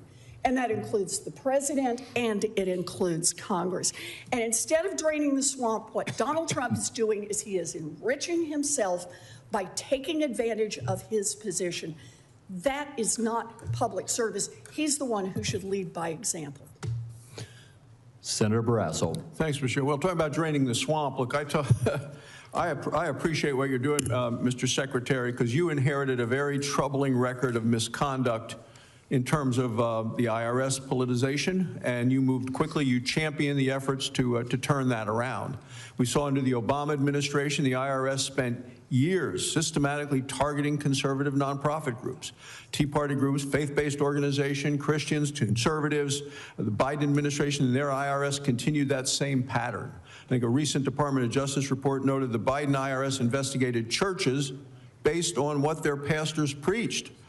We can go on and on about the Bible teachings that were typically affiliated with Republican Party. Those were being attacked by previous administrations. So this wasn't, to me, tax administration. This was government intimidation. The American people aren't standing for it. Can you tell us what the Treasury Department has done to ensure that something like this, that these targeting by the previous administration and the Obama administration as well, that these persecutions are going to stop? Senator, thank you for the question. We are working to ensure that this will never happen again. Never happen again. It was an egregious example by the Biden administration, by the Biden Justice Department, by the Biden IRS, and back to other IRS, the Obama IRS. There was a famous case with that. And we have made it clear that 6103, which is taxpayer privacy, must be adhered to. I want to talk about the tax cuts we were able to pass last year, and you were so helpful in our efforts to get the Working Families Tax Cuts bill passed. We see now with the tax returns this year, over 60 million Americans have claimed at least one of these Republican new tax cuts, neither no tax on tips, no tax on overtime, the senior deduction, refunds are up, paychecks are bigger. I think it's important for families to know all of the things that are in this legislation. You and I have talked about it, but I continue to travel as do other members around our home states, and some people aren't aware of many of the things that are advantaged here. How is the Treasury Department ensuring that families across the country can access everything that this law has to offer them? So I've traveled across the country, as have many people on my staff. We push out to members on both sides the benefits and the breadth and depth of the tax bill, which was passed July 4th. And we're on what I would call a carousel of pushing out the most important parts of the tax bill. For instance, on the school choice, we are working actively with states, red states and blue states, to make sure that dollars can go into those states, either for public, private, or additional tutoring. I want to ask about an issue of retirement security, because about 50 million Americans have no access to a workplace retirement plan. And in Wyoming, that's about 65,000 independent truckers, contractors, ranchers, other self-employed individuals, as we see all across the country. President Trump recently signed an executive order to try to change that, and in order it directs you and the Treasury to provide workers with access to low-cost retirement plans with matching federal contributions. Under your leadership, Treasury is working on legislative recommendations to build on this framework to help these individuals. What's your vision for helping closing that retirement coverage gap? We think that these IRAs for independent workers are very important.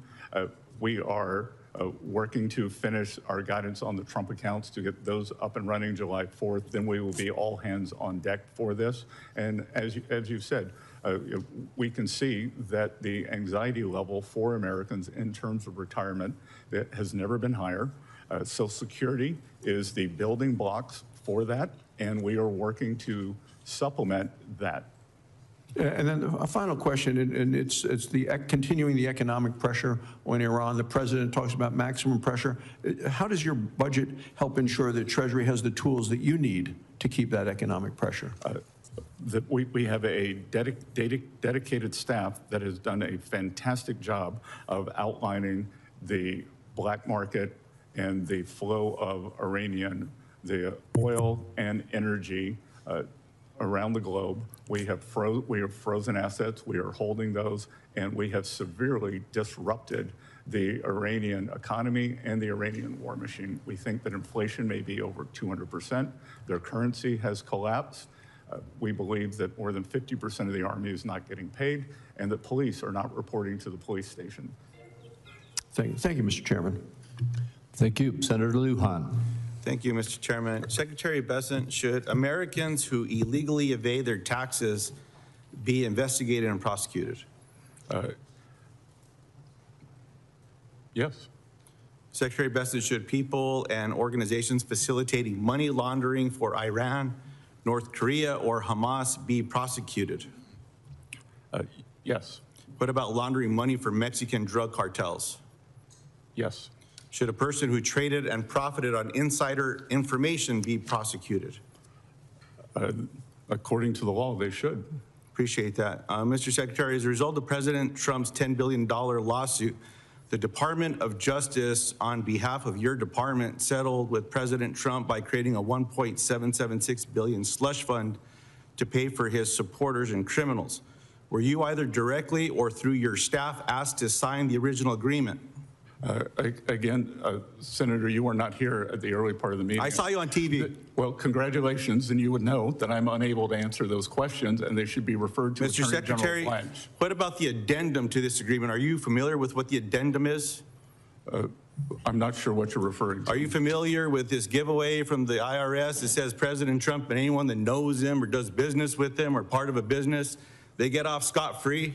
Are you aware of this? Again, I refer you to Attorney General Blanche. Are you Attorney General Blanche's client? IRS and Treasury are a client of the Department of Justice. So is that a nice way of saying yes? You're a client, he's your lawyer. He represents. You're the secretary, are you the Secretary of Treasury? Yes is the answer. The Department of Justice.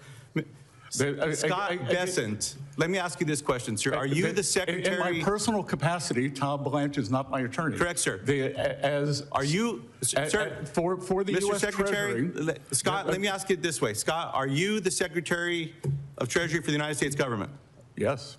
Appreciate that. The Department of Justice represents the IRS and the Department of Treasury in this lawsuit, correct? Correct. Are you aware of this addendum? You're telling me DOJ gave the president this without you knowing about it?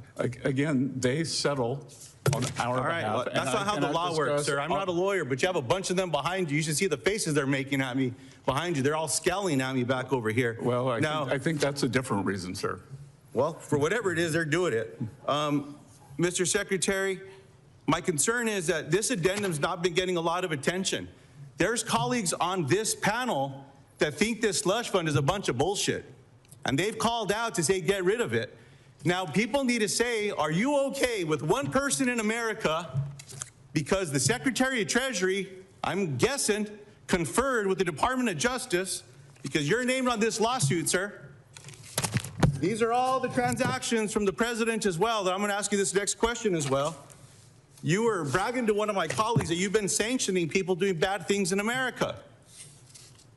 People that get sanctioned, like Iran or terrorists, they're told not to do business in the United States with partners. Is that your understanding, sir, me as a layman? It is. You hold these bad people accountable. I congratulate you for that. So this little giveaway to President Trump and his family gets them off scot-free. Does every American become part of this addendum? If someone didn't pay their taxes or violated tax law or did bad things, are they told, can't prosecute you, you're good? Everyone going back to the date of this, or is this only for President Trump and his affiliates? Senator, do you have specific knowledge that President Trump's being audited? Sir, I have specific knowledge of this addendum that you don't know a damn thing about. That is for the Department of Treasury, that your lawyer at the Department of Justice signed you up for. The reason I'm asking this question is because President Trump's sons signed a deal, as you know, with World Liberty Financial, with a bunch of folks you sanctioned. And now, as part of this, there's an addendum that says President Trump and his kids and anyone affiliated with him, I don't know if it's current wives, former wives, people that just did transactions with him, they're off scot-free. That, you know, that has a new way, a new ring to it, this thing, scot-free, because the Department of Treasury and the IRS is not going to go after him, sir. This is wrong. This is lawless. I hope our colleagues will look at this addendum. If I could offer this into the record, Mr. Chairman, for those that haven't seen it yet. Without objection. Come on, man. There's a better way of doing this, sir. That's all we're saying here. So, look, I appreciate it if you don't want to talk about a lawsuit. That's your prerogative to answer that way. But to say that you as a client, as Secretary of the U.S. Treasury, does not know what the Department of Justice is giving away to people, come on, man. That's just not on the up and up, sir. I hope we can do better. You don't understand the way the protocol works, and we receive advice and accept their settlement. You're telling me as the Secretary of U.S. Treasury, you don't know that the President of the United States, who I think you work for, got a sweetheart deal from the Department of Justice, who's your lawyer. I do know. You're in line for the presidency, Scott. I do know that the President of the United States and 400, many of his employees had the largest tax leak in history. And I know, here's his filing, sir, of all the insider trading, right here. Do you want to apologize on behalf of the American government? Scott, you should apologize to the American people for fleecing them and giving this away to Donald Trump, man. That's what you should do. We can agree to disagree. Senator Warnock. Thanks. That we'll agree on. Thank you, Brother Chairman. Last month, I asked the President's nominee to lead the Federal Reserve what I thought was a simple question, but he tried to dodge it. His answer was cute. I'm not sure the American people who were struggling were laughing. So I'll ask you the same question to see if I can get a clear answer. President Trump has said that his grade of the economy, his words, is a quote, plus, plus, plus, plus, plus. He said this before he sent energy and gas prices soaring with this illegal war in Iran, a war that's costing taxpayers billions of dollars, $1 billion or more per day, turbocharging inflation. So I'll ask the Secretary of the Treasury the same question. Given all of the challenges facing ordinary Americans, our political differences aside, what grade would you give the U.S. economy right now? Which challenges other than temporarily elevated prices would you identify, Senator? I'm asking you, what grade would you give the economy? I think we have the makings of one of the strongest economies in history. We've had 2.6% growth. And core inflation had dropped. Food inflation since President Trump began, as much as you all they want to disagree. I got it. It's 2.5%. So you agree with the president? You would give the economy a plus, plus, plus, plus, plus. I think we have all. From where you sit. I think we have all the makings for a very strong economy. I think that we have temporary elevated prices that will come back down. I got it. So you're telling Americans it's not so bad. Americans give the Trump economy a failing grade. You and I can disagree, but this is not about us. They give the economy a failing grade because they can't afford anything. Folks back at home at Georgia, whom I represent, are struggling. Let me finish. To just make their lives work. And they know President Trump's Iran war and the tariff taxes are only making things worse. Talk to farmers in Georgia, they'll tell you that. But I'm not so sure folks fully grasp the long-term crisis that's also brewing for our children and our grandchildren. Wars do not pay for themselves. And this year, under the Trump administration's economic policies, the $31 trillion national debt exceeded GDP for basically the first time since World War II. Think about that. Now, to be fair, debt did exceed GDP during the COVID-19 pandemic, but that was only briefly, as GDP crashed as a result of a once-in-a-century pandemic. The big ugly bill alone will add nearly $5 trillion to the national debt, something that I do care about. And I think it matters. I think it's interesting that Republicans talk about it when Democrats are in charge. But I haven't heard much discussion about the national debt lately.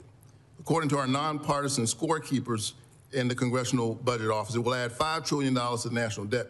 Do you still think that driving deeper into debt to extend billionaire tax cuts were a good investment? Sir, that 90% of the filers who availed themselves on President Trump's signature policies make below $100,000. And if you want to know who is responsible for the American people, you all torched them during the Biden administration. I'm not sure if you were part of that.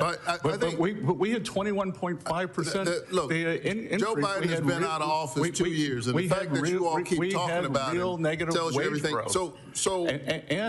Sir, I'm asking you a basic question. Do you think that going into debt to extend billionaire tax cuts was a good investment? Yes or no? I disagree with the categorization of billionaire tax cuts when, in fact, most of the tax cuts went to working Americans. Senator, you are quoting the Congressional Budget Office, which according to the Yale Budget Office, the Yale Budget Lab, the Yale Budget Lab is a bunch of Biden hacks. Oh yeah, okay. Well, you should talk to the people in Georgia. They will tell you, sir, that whatever tax relief you think you gave them was more than taken up by these tariffs. They according to the Yale Budget Lab, the administration's tariffs cost families 3 times as much as they got back in tax cuts. But I'm not talking to folks at Yale. I talked to the folks in Georgia. How about the Iran war, which is costing tens of billions of dollars and counting? You previously said we have plenty of money for the war. Wars increase the national debt. Is that spending still a good idea, sir? Yes or no? Sir, do you think it's a good idea to spend so that Iran cannot have a nuclear weapon? Sir, I'm not, sir, Do you think it's a good, so you do think it's a good idea? I think preventing, you think the Iran war makes... I think just as many people historically, when President Obama was in office, said that Iran may not have a nuclear weapon. President Obama left office in 2016, sir. I know, but I'm saying there are many people in this committee who said Iran should never have a nuclear weapon at any cost. I agree with that. They should not have a nuclear weapon, and they're closer thanks to this administration's policies. Absolutely and not, the Strait of Hormuz is still closed. And you should tell the people in Georgia that this war is a good idea. I think they'll disagree. Senator Cassidy. Hey, Secretary Bessent. Thanks for being here, sir. We know Social Security is going insolvent in 6 years. Asked your predecessor in Trump 1 what was the plan to do about it, and he said that would be a second Trump administration deal. Now we're in the first half of the president's second term, and obviously we're now only 6 years away. At that time, we were like 12 years away from insolvency. Social Security will account for 20% of federal expenditures, and I was told once that it accounts for 20% of our long-term accrued liability, accrued debt. What's the president's plan to address Social Security insolvency? So we have to get our short-term house in order first. We inherited a mess, 6.9%. If I may interrupt, and I don't mean to be rude. If we wait to get our short-term house in order, we will be 3 years away from insolvency. I've been working on this. It is amazing, since I've been working on this over the last 5 years, it is amazing how much it's already deteriorated. It's just amazing. In 5 years, it's gotten so worse. Are we really going to wait until we get, I'm not challenging, I'm just asking, are we really going to wait until we're not going to do anything? I'm just not sure about that. And Senator, you got to crawl, walk, run. That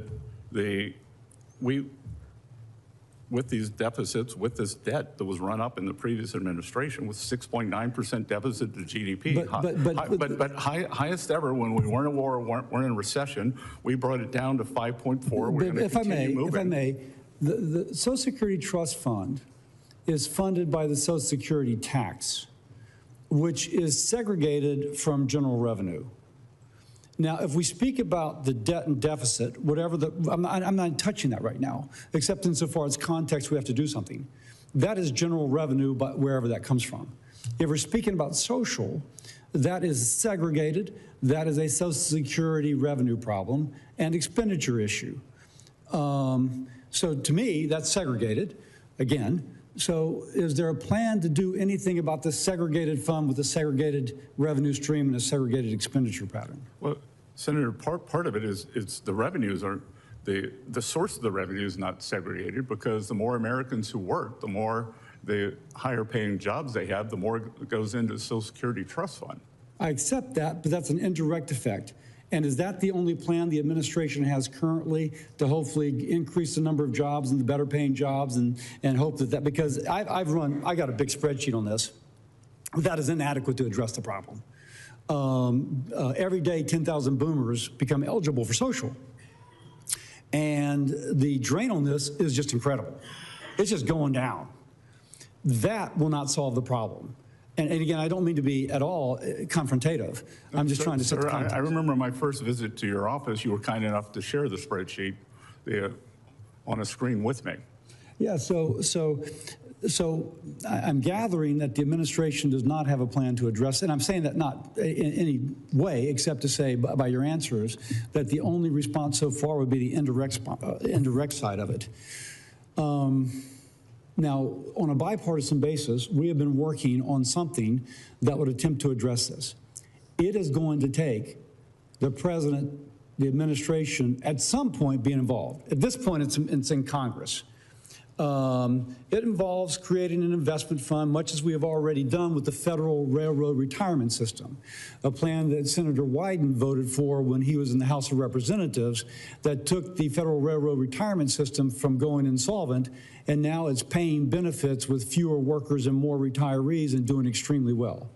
It's also based upon what the Canadians have done with their Canadian Pension Fund, which was also going insolvent, and they've been able to address that. Can you, knowing that you'd have to vet it, But would the administration conceptually be okay working with Congress to find a solution such as this? Again, Senator, we will work on anything, but we are going to guarantee that the benefits remain as they are. I accept that. So in our plan, the senior citizen does not pay more taxes and the senior citizen does not get less benefits. And so but we do find a way that again, patterned after something that Senator Wyden has previously supported on the Federal Railroad Retirement System. And I mentioned Senator Wyden because, by the way, he's a ranking member on the committee, patterned after that has worked so successfully. But we don't cut benefits and we don't raise taxes for seniors. So if that's the criteria, I think, and hopefully we can get your support as we in Congress attempt to work on this. Thank you, sir. Thank you, Senator. Thank my colleague. Next up is Senator Blackburn. Thank you, Mr. Chairman. And Secretary, thank you for being here. I wish that everyone on this panel would have seen your speech at the Reagan Library on Friday. I think it would have answered a lot of questions, and it lays out your vision for where you think we can head economically. Well, Senator, I think it was a very important economic speech, but the mainstream media preferred to report on the $250 bill. So they're not serious people. Well, there are a lot of odd perceptions floating around. I want to talk a little bit about the working families tax cuts, because that is something we have all heard from the people we represent. I've heard from so many Tennesseans about this, and getting those bigger returns, having lower tax bills, that is something that has made a difference. And in particular, of course, the enhanced deduction for seniors, that's a provision that I had pushed. And having that $6,000 enhanced deduction, I think was taken by 35 million Americans, and I think nearly 70% of them had incomes lower than $100,000. Is that accurate? Yes, Senator, and 95% of them had incomes under $200,000.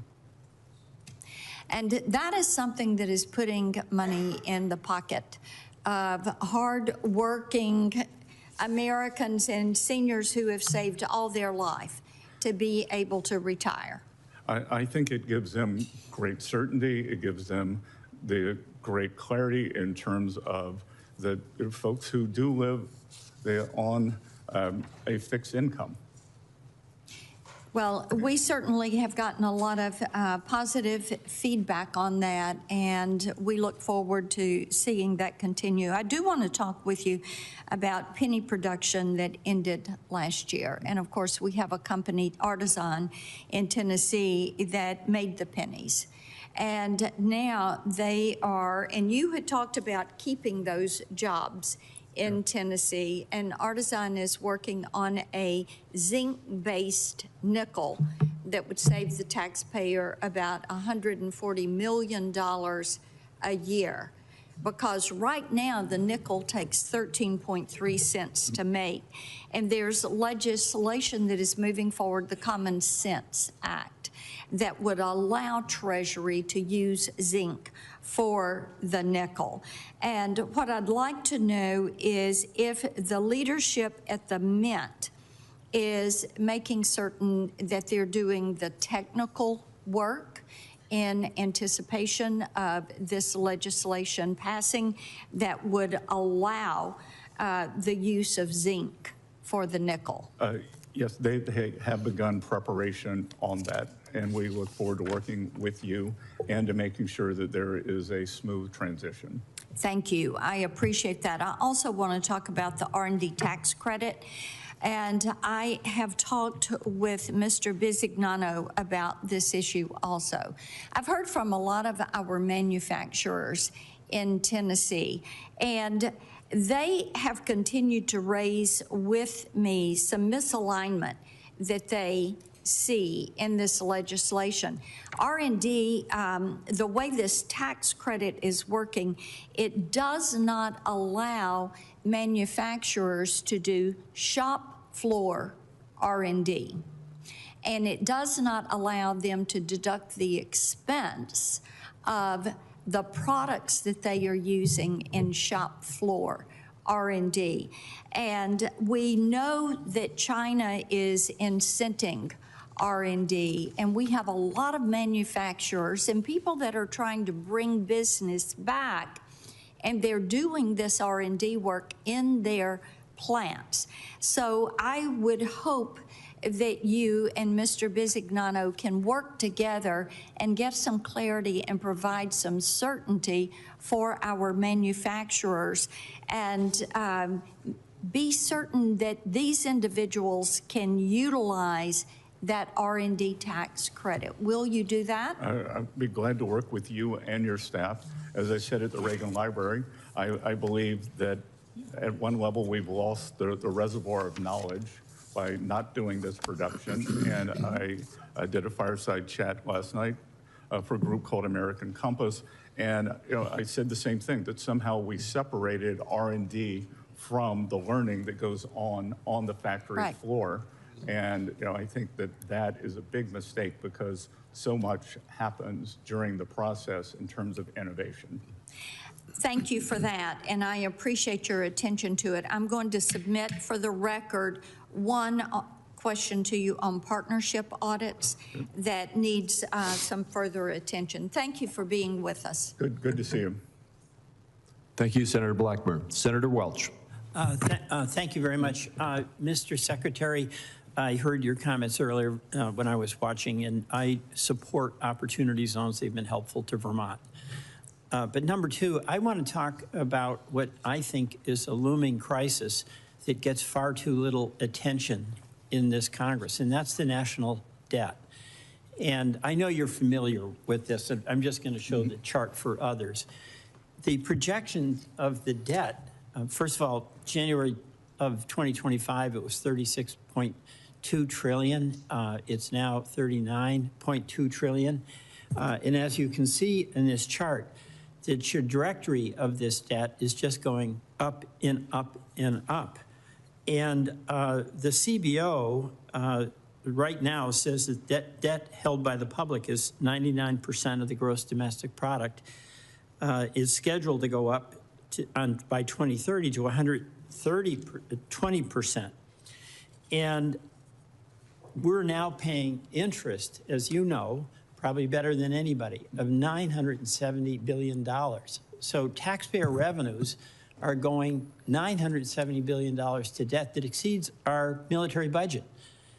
And obviously means that we can't spend it on other things that folks in Mr. Crapo's district and folks in my district need. The federal interest payments rose to 18.5% of all of our revenues. And the CBO says that's going to go up to 25.8% by 2036. And we don't talk about it at all.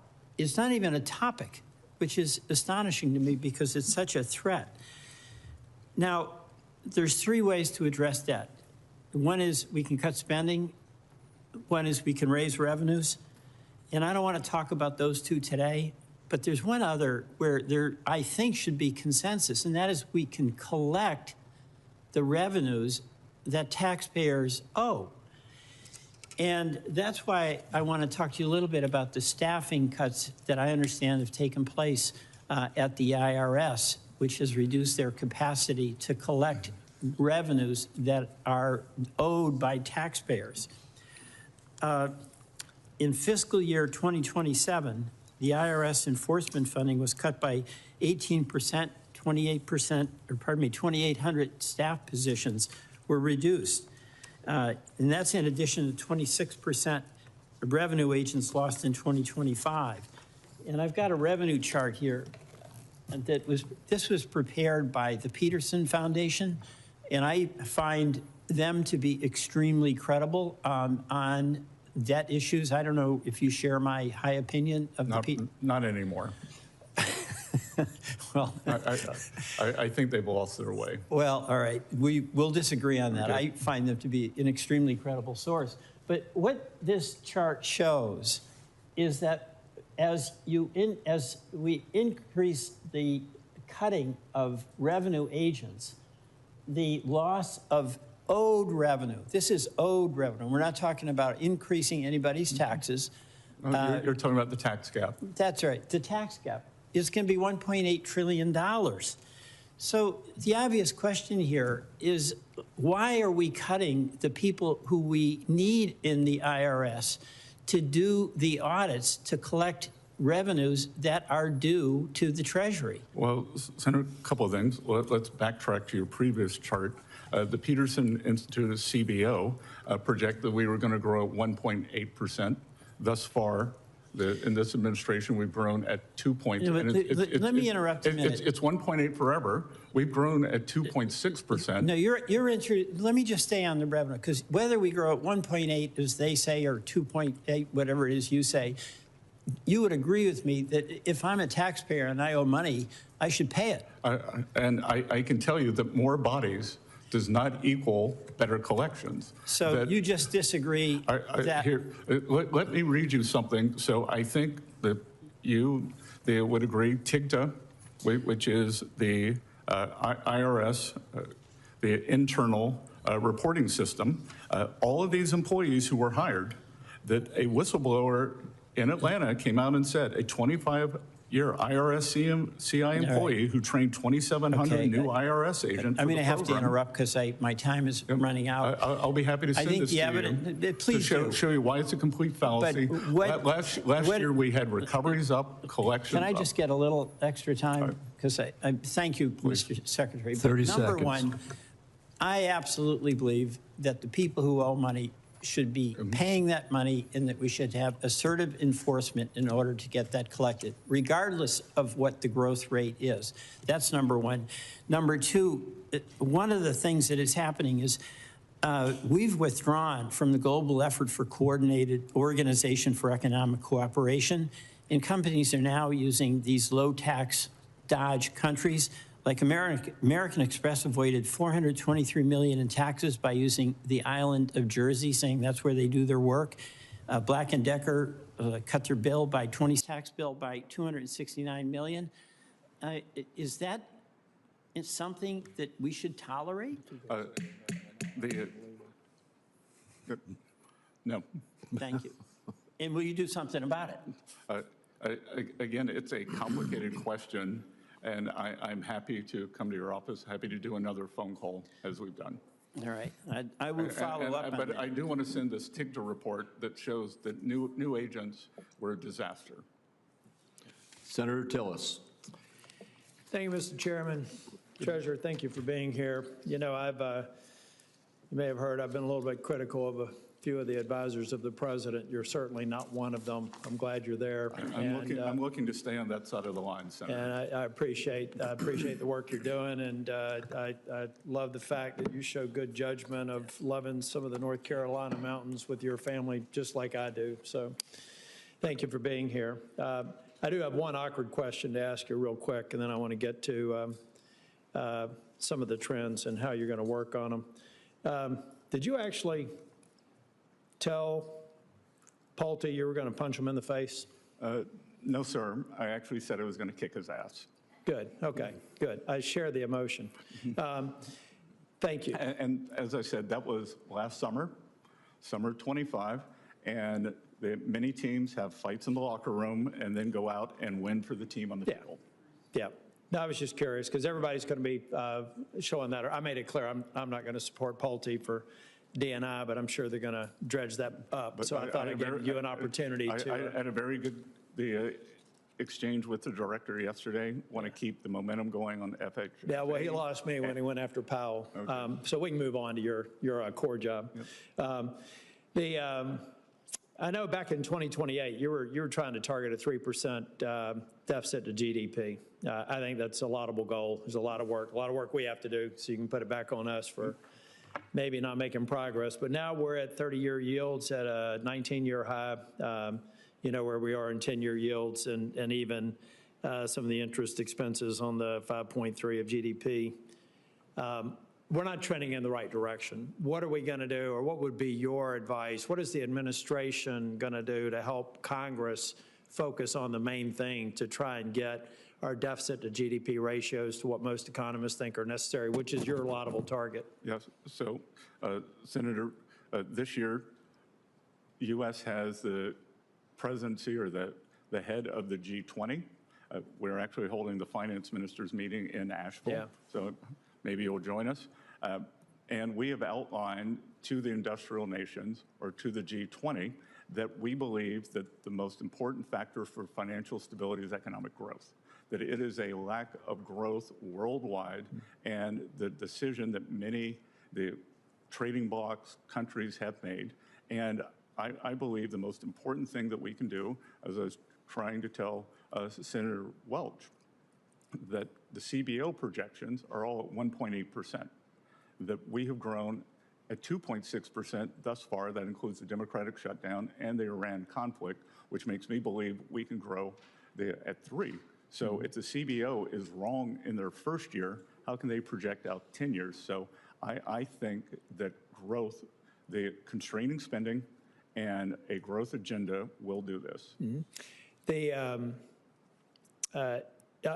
I may submit a question for the record that has to, I have to believe that global growth and U.S. growth is somewhat, we are seeing great growth numbers. But I do think there's a lot of uncertainty out there, and I have to believe that that's keeping some capital on the sidelines, so we could even see greater ones.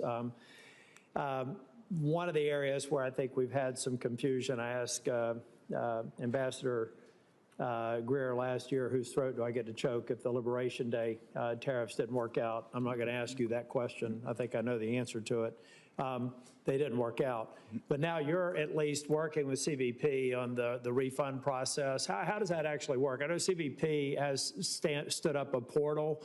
Now they're appealing the decision, so people that were applying for it can no longer while there's appeals occurring. What is Treasury's role in that? Senator, we're just purely a dispersing entity? We're just a dispersing agent. Okay, good. I guess the only other question I have going forward is how do we reconcile the increased budget requirements with the goal of trying to reduce our deficit to GDP? Is it just something we got to put on hiatus now because we're dealing with high priority items, or how do we talk and chew gum at the same time? Because we have a pretty massive increase in defense spending, which I'm generally supportive of, but we have no way to pay for it. It's one of the reasons a few years ago I was one of only 9 people that voted against a $1 trillion veterans bill because it had no pay for. So how are we going to get to these things that are important but actually pay the bills at the end of the day versus putting my grandkids in debt? Sir, you met my children. I hate to put them in debt. And there are priorities because with the defense budget, if we don't have national security, I think it's very linked to economic security. And I would like to see, as I said, something with a 3 in terms of deficit to GDP by the time the president leaves. I think one of the things that is the result of the working families tax cut is the immediate expensing of equipment, factories, and R&D. And what we were seeing there is this is not a giveaway. This is creating productive capacity. So the way to think about it now is that as we are not getting the tax revenue because a corporation, small business, has immediately written that off, we are increasing productive capacity, which I think is almost like the slingshot effect, that we will start getting it in the 2nd year, the 3rd year, the 4th year. Thank you. Thanks. Thanks. Thank you. Senator Cantwell. Thank you, Mr. Chairman, and I know it's been a long day because I've been in a long hearing on the other side, just on the other side of the hallway, but thank you for holding this hearing. Good to see the Treasury Secretary here. I want to express my concerns about the Trump settlement with the IRS. I think taxpayers need to know that well-connected are not given a free pass. I would love to talk to you about Jones Act waiver tax parity. I'd like to talk to you about the fact that we have an insolvent highway trust fund, but I really want to ask you where you see this landscape now with China having been very active in the Chinese meetings and this issue of trying to move on from the tariff debate and get the Chinese into a manufacturing purchase specifically of aviation aircraft. And so I know that this is something that the administration and you have been personally involved in. And I just hope that as we look at pushing China to make big purchases, I mean, I think it's kind of crazy that if they want to be successful, why not do what Emirates is doing in the Middle East? Why doesn't China Air become the big deliverer of an air transportation system in the Far East and do it with a fuel-efficient plane? So what do you think the chances of that continuation of getting this on track and getting, when the president comes here, to have some success? Yeah, so Senator, I think after a rocky period that we have very good stability in the relationship. As I've said many times, we don't want to decouple, but we need to de-risk. There are many industries we need to bring back, whether it's semiconductors, critical minerals / rare earths, our precursor medicines and chemicals. That it's unacceptable that we rely on China for many of those. Thus far, we have seen a willingness by the Chinese. They are very interested in the Boeing purchases. They agreed to 200 airplanes during the visit. We will see if they commit to a larger number when Xi Jinping arrives in Washington. And the other thing that we are pushing for is for the Chinese to open their economy, because what has happened, we have this probably the most imbalanced economy in modern history, and it is hurting their households to the benefit of their manufacturing sector. China runs a massive budget deficit of about 10% of GDP. 4% goes to industrial subsidies. And if they move some of that over to the households, which we brought up with Chinese leadership during the visit, then there would be much more demand for not only American industrial products like great Boeing airplanes, but the more American goods. We have formed a board of trade, and we will be looking at non-critical industries or non-critical things that we can trade with each other tariff-free. How will that work? I mean, I'm for the tariff-free part for sure, and particularly, another issue, we have both very high-end manufacturing like aerospace, but we also have a lot of seafood in the Northwest, and China consumes something like 45% of the world's seafood. And I guarantee you that market isn't open wide enough for our products. So how would the Board of Trade help us with that? That's exactly what it's going to do. It's going to say, if we pick a number, 30 billion by 30 billion, what are 30 billion of things, the non-critical industries, non-critical things, fireworks, Halloween costumes, very low-end consumer items that we do not want to reshore, that we want to buy from them, and what are things that they would like to buy from us? The seafood, maybe energy, and then we will both agree to that basket on either side will have no tariffs. Well, I think this is a particularly important market with a long-term relationship. I know the challenges that we face in forcing them to open those markets, but I also think that getting off the tariff debate and into open ways to get more product flowing to me is a very important thing. So thank you, Mr. Chairman. I see my time has expired, but I do want to again emphasize I really am against the Trump settlement with the IRS, and I know you have oversight over that, so I'm mentioning that to you. Thank you, Mr. Chairman. Thank you. We are informed that Senator Marshall may be back. Senator Wyden has asked for a second 5-minute round, and as the ranking member, I've agreed to that. So, Senator Wyden, why don't you begin, and then if Senator Marshall shows, he'll be the final one. Chairman, I've got one question. I want here, Mr. Secretary, to follow up on your answers about the Booz Allen contracts. Now, you said you didn't know about Trump's lawsuit in advance. So I gather that for you, it was a coincidence. You canceled the contracts 3 days before Trump's lawsuit? That would be correct, sir. Okay, and you didn't talk to anybody outside Treasury? I assume that's what you're saying as well? Again, as I said, I had no knowledge. Okay. Mr. Chairman, I'm going to make a brief closing statement with respect to where we are, because I think that this has been a critically important meeting, and what it has showed is that almost all of the big questions with respect to immunity from audits remain unanswered. And my own view is that we're going to keep digging into this. I know that I'm going to. And my own view is that somebody broke the law.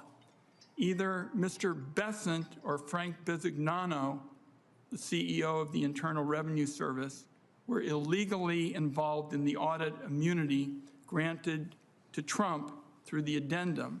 Or if Mr. Bessent continues to claim that Treasury and the IRS were not involved, the audit immunity grant in the addendum is against the law because Acting Attorney General Blanche doesn't have the authority to settle tax disputes that may have not been referred to DOJ. So that's where we are. It's one or the other. And my own view is that as we keep digging, somebody broke the law, and I'm determined to work with my colleagues of both sides of the aisle to get to the bottom of this, because we are wrapping up with virtually all of the big issues with respect to how this immunity, which basically nobody else in America gets, that's the important point, came into being, and we've got to get to the bottom of it and make sure that it's corrected and it doesn't happen again. And I thank you for the extra time. And we've never seen anyone in America, they have their tax returns, the tax returns of all their employees leaked without an apology, Senator. Would you like to apologize today? I was very much at the bottom of saying that it was critically important that enforcement action be taken, and I worked with my colleagues on both sides to move quickly. That's the fact. Yeah, then why did Mr. Littlejohn, why was he only charged in 2 out of 3 potential charges? It was, he got off easy. With that, what we will do is, Senator Marshall, you made it in just under the wire. Senator Wyden has given his closing remarks. I will forego my closing remarks to allow you to give your 5 minutes worth of questioning. Well, thank you, Chairman. That is very kind of you. Secretary Bessent, welcome. I know it's been a long morning, and I know you probably have answered these questions already. One of my favorite quotes from you is, the table is set and it's time for the banquet. And I'm sure you probably could credit somebody else, but back in Kansas, we say the table's set and it's time to eat. I want you to know I've been all over the state of Kansas, and especially manufacturing is growing, that there's new opportunities there. And I think a lot of it is from the Working Family Tax Cuts bill has made that very possible. What I love about your background is you're a business person that's come to Washington, D.C. What are you seeing happening with manufacturing because of that Working Family Tax Cuts bill across the country?